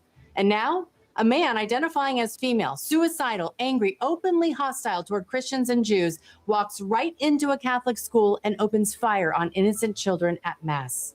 This is the cost of failed leadership. Instead of strengthening families, Waltz weakened them. Instead of protecting children, he politicized them. Instead of addressing mental illness, he normalized it, weaponized it, and called it compassion. Tim Waltz created this crisis, and now he wants to cover it up. But the truth is clear. When leaders put ideology above reality, when they celebrate confusion instead of confronting it, when they mock prayer instead of protecting faith, the innocent pay the price. And now in Minnesota, children paid with their lives. Before we dive into today's headlines, I want to ask for your prayers. We're currently just a team of 2 here on the Carrie Lang Show, and my editor made today's broadcast possible from a hospital waiting room. His father-in-law, Tony, a devoted Carrie Lang Show viewer, is undergoing a very risky surgery right now. So we are keeping him in our hearts and prayers, and we appreciate you keeping him in yours as well. Today, we're doing our best, just as so many families are trying to do in the wake of this horrific shooting in Minneapolis. And before we dive into the details of this case, the failures of Democrat leadership that helped create it, and the appalling response from the media that followed, I want to start with what we know right now. The FBI has just released new details about the Minnesota shooter. And as you listen to this, keep in mind, Minneapolis police, they are still claiming they have no motive. This was an act of domestic terrorism motivated by a hate-filled ideology. The evidence they included in that was the manifesto, what was written on the firearms, anti-Jewish language, Israel must fall. There was an explicit call for violence against President Trump on one of the firearm magazines. Of course, this investigation is ongoing, but there is already a lot here. We also now know that the mom of a Minneapolis school shooting victim is a critical care nurse who was working in the ICU when her daughter arrived. The mom initially, she rushed to the hospital. She was told there was an influx of victims, but didn't realize it was her 12-year-old daughter, Sophia Forchus, that was one of those patients. Sophia underwent emergency surgery. She still remains in the ICU, and we pray she makes a full recovery. Meantime, former vice chair of the DNC, David Hogg, he says the president is the problem here. Donald Trump has the power to do something about this. After Parkland, he repeatedly said, you guys are cowards. You're not going to do anything because you're afraid of the NRA. We need to do something about guns. That is what he said. And then he met with the NRA and did nothing. Why? Because he is a coward. And my message to Donald Trump is that... Part one.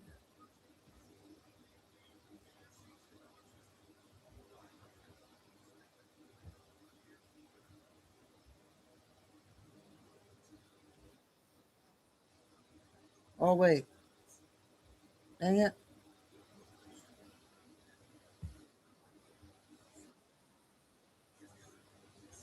Hang on a sec.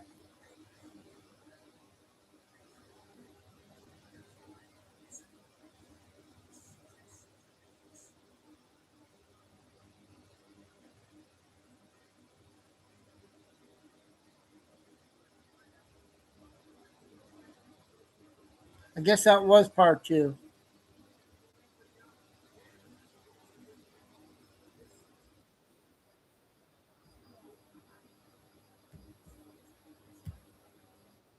Himself, Cory Booker, step in and tried to tell Kash he is a failing leader. I think you're not going to be around long. I think this might be your last oversight hearing. Because as much as you supplicate yourself to the will of Donald Trump and not the Constitution of the United States of America, Donald Trump has shown us in his first term and in this term, he is not loyal to people like you. That rant of false information does not bring this country together. If you want to work on bringing this country, it's my time, not yours. My God. If you want to talk about dividing this country, it is I my follow time. you on your social media posts that It is tear my this country time apart. to address There should be a your unifying- falsehoods. Oh, You are an you can embarrassment try all to the you division want in this to country. not Oh, take this is a different part responsibility two. for what You you had have your said. time. Sir, you're Your making time a is mockery of this over. committee. Sir, you don't tell me my time is over. You The know how people far of New we've Jersey come tell me since what my you time tell- is. Senator- You can't lecture me. You can tell me Sir, my time's over? You may be in charge of the I'm not FBI, going anywhere. but I am not afraid of you, sir. Mr. Chairman. Not afraid of you. Mr. Chairman, point of order. How can anyone take this senator seriously? He's always unhinged and is more focused on creating a viral moment than he is getting answers for the American people. I mean, this hostile look by the Democrats just days after Charlie Kirk was assassinated, it's not a good one, and I'm guessing it's not helpful in their argument about left-wing rhetoric and violence. Now, Senator Dick Blumenthal, he tries to tell Kash Patel that his firing of some FBI agents was an order from the president. Patel not only pushed back on that allegation, but shut the senator down entirely. Watch this. Your testimony confirms that, in fact, you've taken direction from the White House. I don't. In those retaliatory firings. It literally does Because you've not. acknowledged that, in fact, they have been in contact with you about personnel decisions. The Let me White House move has on. been, do not put words in my mouth. We're on the record. The White House, like any administration, contacts its agencies on the budgeting process and where it needs personnel and where the mission priorities are. That always happens. If they didn't do that, they would be abdicating the responsibility to law enforcement. I will always work with my partners in the chain of command at the Department of Justice and the White House to ensure that this FBI is delivering the results we are delivering, to include the lowest murder rate in modern U.S. history, to include the most fentanyl seizures in modern U.S. history, to include the most lives saved and the most children found in. Okay, sorry, okay, guys. I'm gonna do two 10-minute duck videos. They're new ones.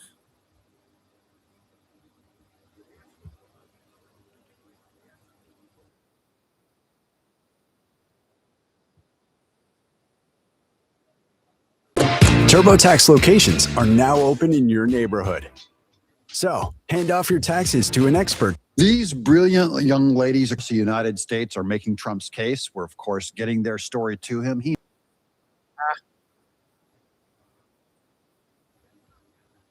I wasn't going to play it because I was getting copyrights when I play him. I guess it wasn't Doug. It must be who knows why. So I guess I'm going to play him again.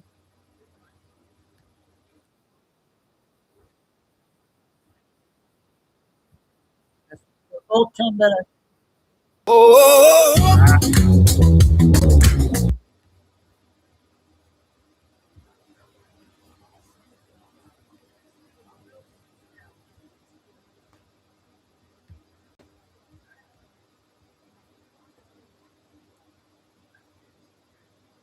Got to get Doug in for Kim.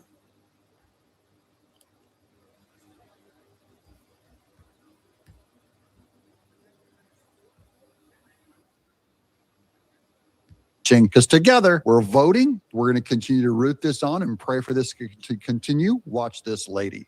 And the wait line looks like this. In the couple of hours that I've been here, I've seen ICE officers patrolling, and the line has looked the same since I got here. Completely empty.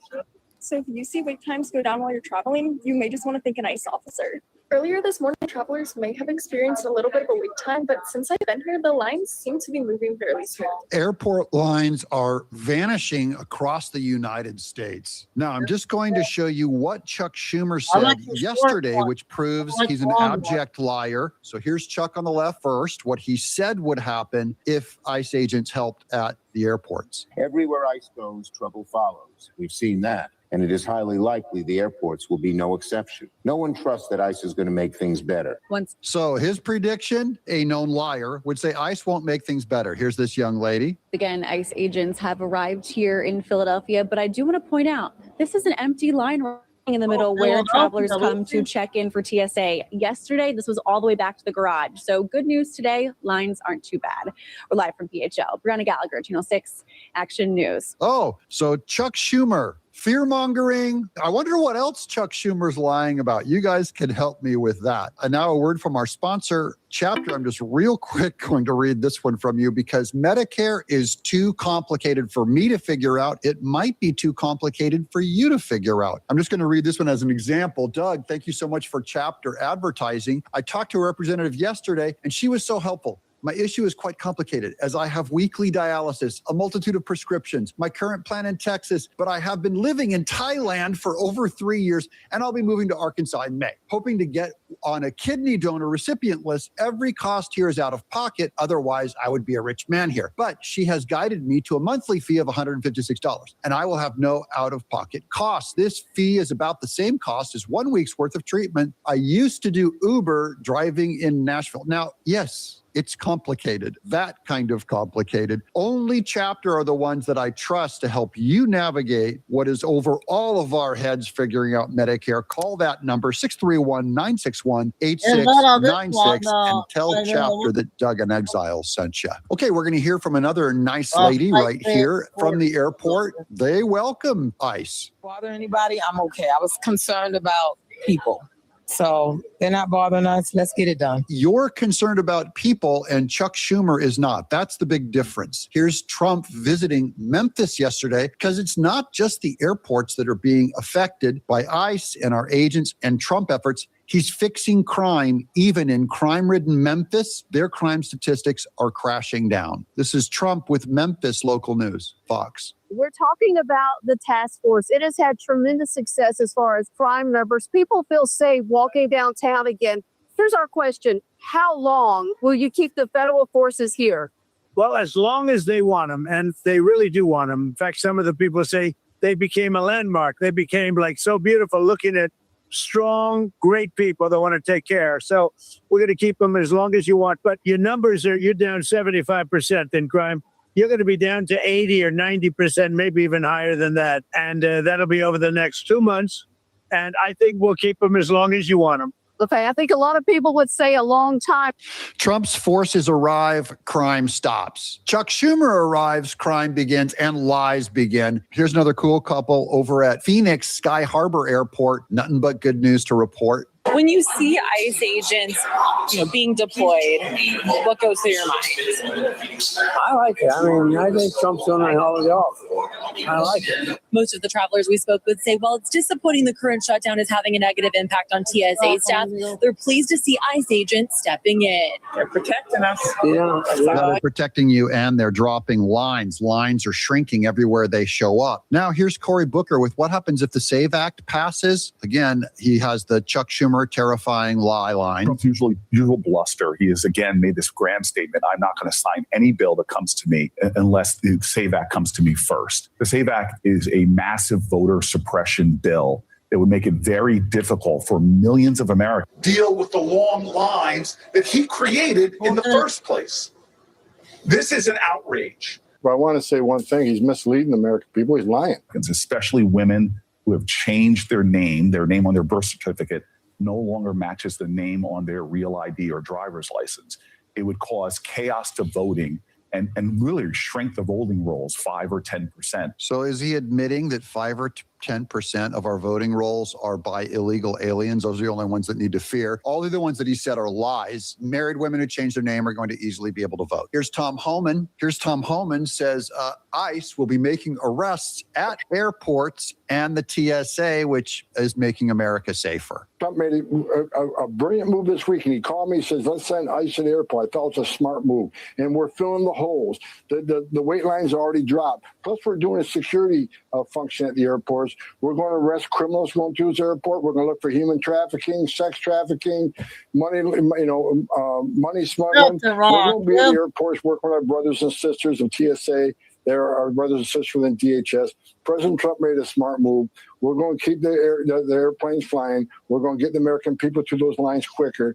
And we're not going to give up President Trump's promise to American people to make this country safer every day. And that's what we're going to keep. This is what I voted for. How about you? Give us a thumbs up if this is also what you voted for. Of course, we're going to stop more human sex traffickers, which really depresses the Democrats because that's their whole agenda. Here's our last story from Cleveland Airport. I have no problem with that at all. I mean, if they're there to help, that's fine, because you obviously need more people. Cleveland is one of more than 10 U.S. airports where the Trump administration has deployed agents to help amid a shortage of TSA workers. Notice all of these workers now, there's no lines, no drama, no conflict. And the biggest point we can make is that we're going to show you ICE agents, okay? Notice something here. This is a very peaceful walkthrough of our airports.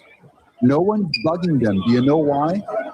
If these ICE agents were out on the streets of New York right now, there'd be leftists spitting on them, screaming in their face, ringing the bells, doing the bullhorns, throwing rocks at their cars, water bottles at them. Airports are secure. So George Soros money and all the communist money can't fund the spam protests. All those protests are paid for. That's why Democrats in airports and hippies and stuff aren't coming up to them and spitting at them and screaming at them because they're not paid to do it in an airport, proving that all those other protests against ICE are all spam, fake, made to overrepresent very thin protest against them. Look, very peaceful.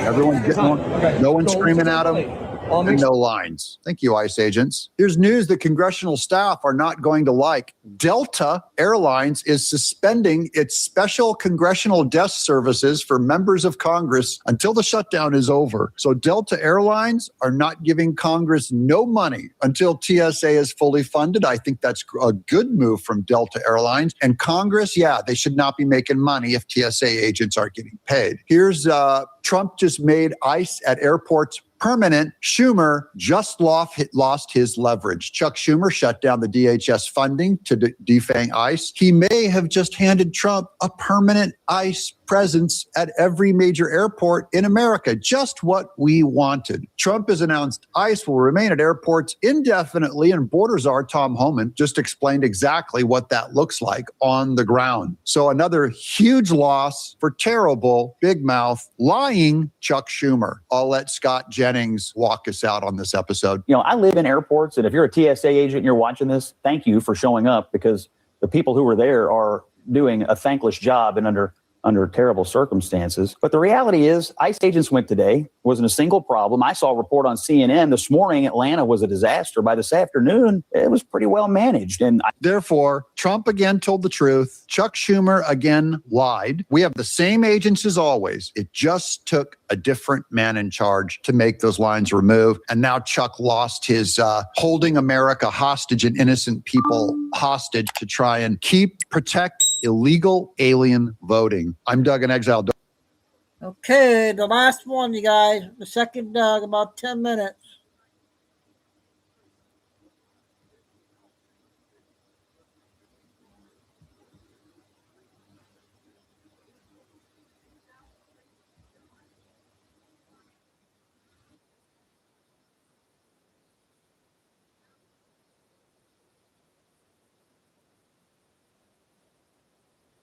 Self-pollinating cherry tree seeds. Alina Habba is asking, what do the Democrats stand for? And we're going to cover more with new documents exposing Jack Smith spied on Kash Patel. Welcome to Doug in Exile. This is where the happy patriots are as we document Trump's massive, overwhelming wins. And the Democrats, what is the one thing they believe in? This is the only value they have. Alina Habba asked the question.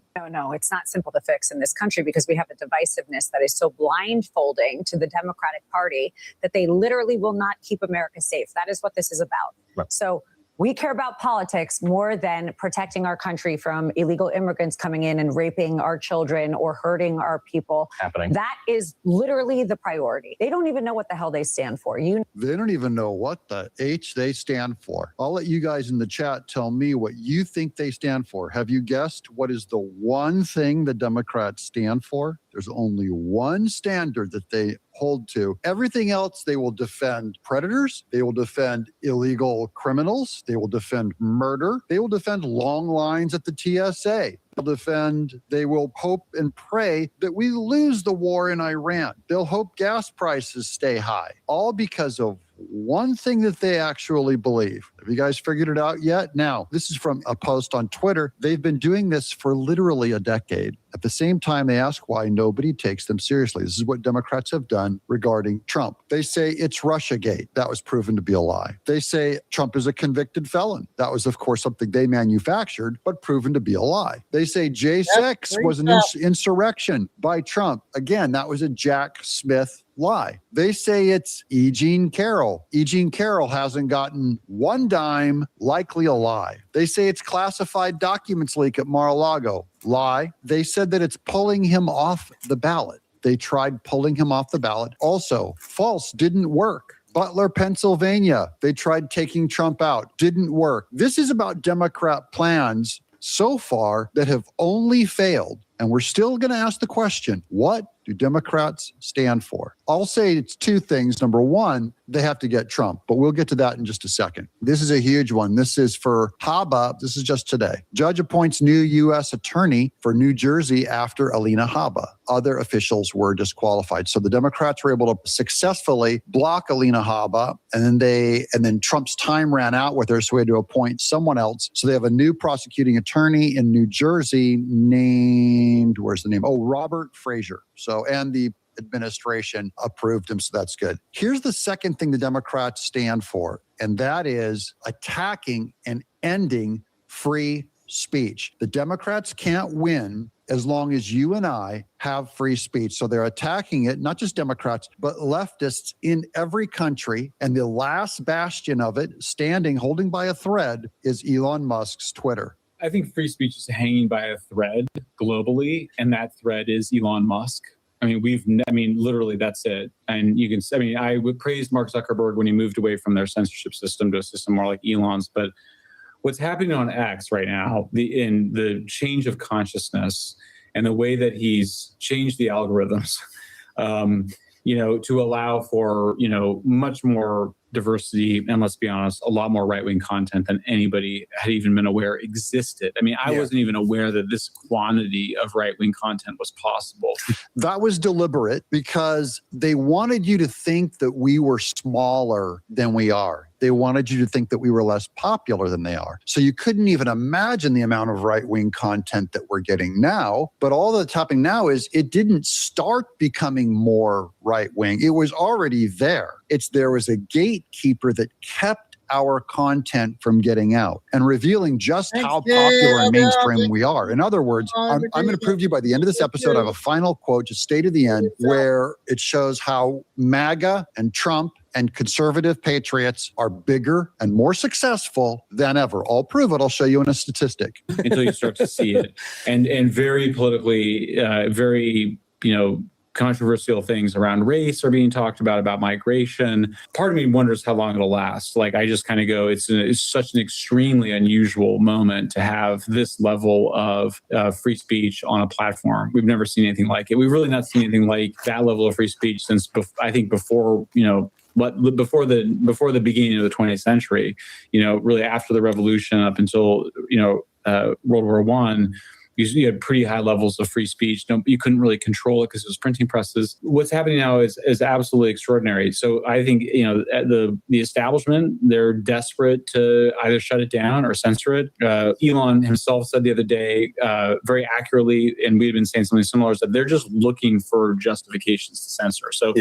So, and we should respond to everything that they say, but we should be aware that if one thing goes down, they're going to be looking for something else. It is so they're just looking for like a racist comment to try and shut it down, or one bad post, but they're looking for any reason, because that is number one. Their number one value is anti-Trump. They have Trump derangement syndrome. Number two, they must destroy free speech. Here's Julie Kelly. According to new released documents by Senator Chuck Grassley's office, it appears special counsel Jack Smith conferred with both D.C. Chief Judges Beryl Howell and James Boasberg as to their legal strategy in targeting the president and his associates. This relates to the January 2023 briefing with AG Merrick Garland, who lied under oath. So we have documents now on it. I'm just going to give you one little more flavor there from Julie Kelly. I said for years, both Howell and Boasberg were in cahoots with Biden, Department of Justice, to rubber stamp, even advise any strategy set forth by Jack Smith. Howell, in this quote,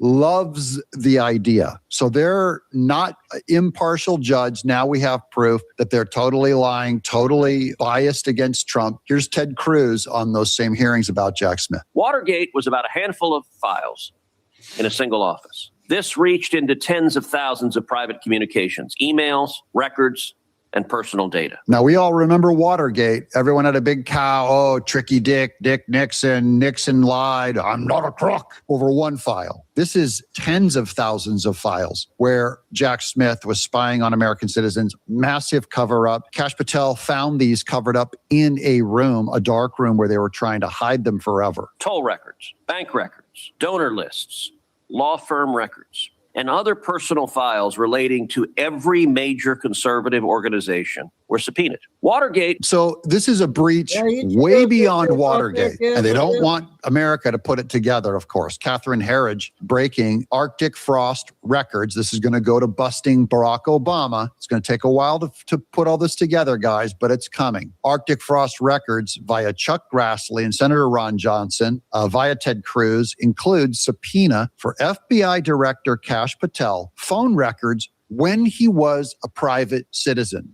Biden, FBI, DOJ, collection of phone records for members of Congress and staff more extensive than previously reported. So this just keeps going. The longer they look, the more dirt they find. The iconic Jack Smith did everything by the book. True, integrity, intelligence, and skill. This is the left putting out a massive Twitter-funded defense of Jack Smith just this morning. I found tons of tweets, the same, manufactured across Twitter, saying how he did everything by the book. And these massive theatrics do absolutely nothing to help our great American people who are being murdered in the streets by the Trump administration and gouged at the gas stations. And then finally, in all caps, punish the Epstein perpetrators. Are you guys seeing the consistent lazy messaging? They think you're stupid. They're going to hit you on gas prices and go, aren't they high? It's Trump's fault. And then the final default is Get the Epstein perpetrators. That's why I keep saying to Comer and people that are curious about Epstein files,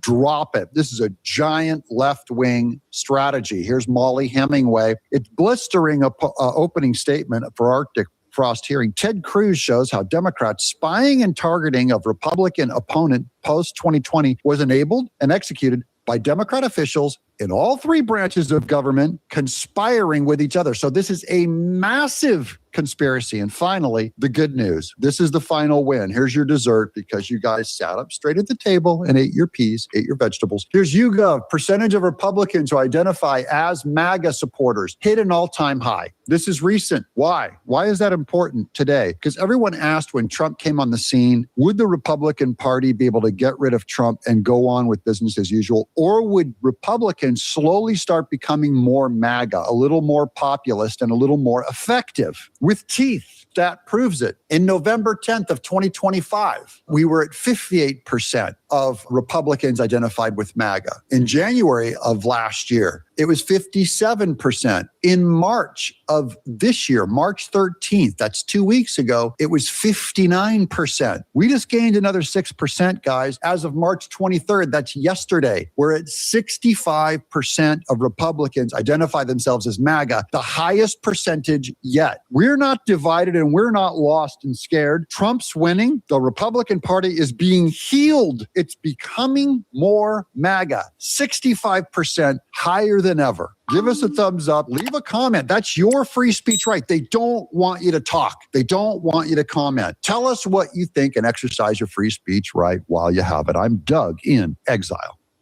Tax Act is here to remind you you have to do your taxes. Okay, well, I think the old time is better, I think, for me. It's in between the day, so time to watch my games at 7 and stuff and all that. But yeah, we'll keep it at 3. The weekend, I'm not sure on the weekend time.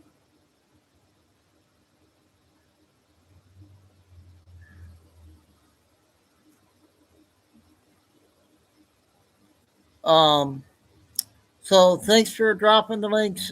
Jeff B's channel link, you guys. Go over there and sub to his channel too. He's a long time friend there.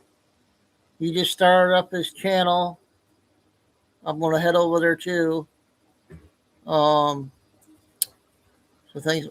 Okay, Lisa. Lisa, good to see you. Mods, Kay, Lucy, Carol, Tim, Flying Eagle. Just a minute. And so God bless everybody. Love all. And remember, please hit the like and stay safe, stay strong, keep the faith. Never give up. And if anything breaks in the morning or at night, I'll come on. Only if it's big breaking news. So have a good night, everybody. Yep, thanks, Samantha. Love you guys. We'll see you tomorrow. Unless something breaks. Signing off, Chico and Dude.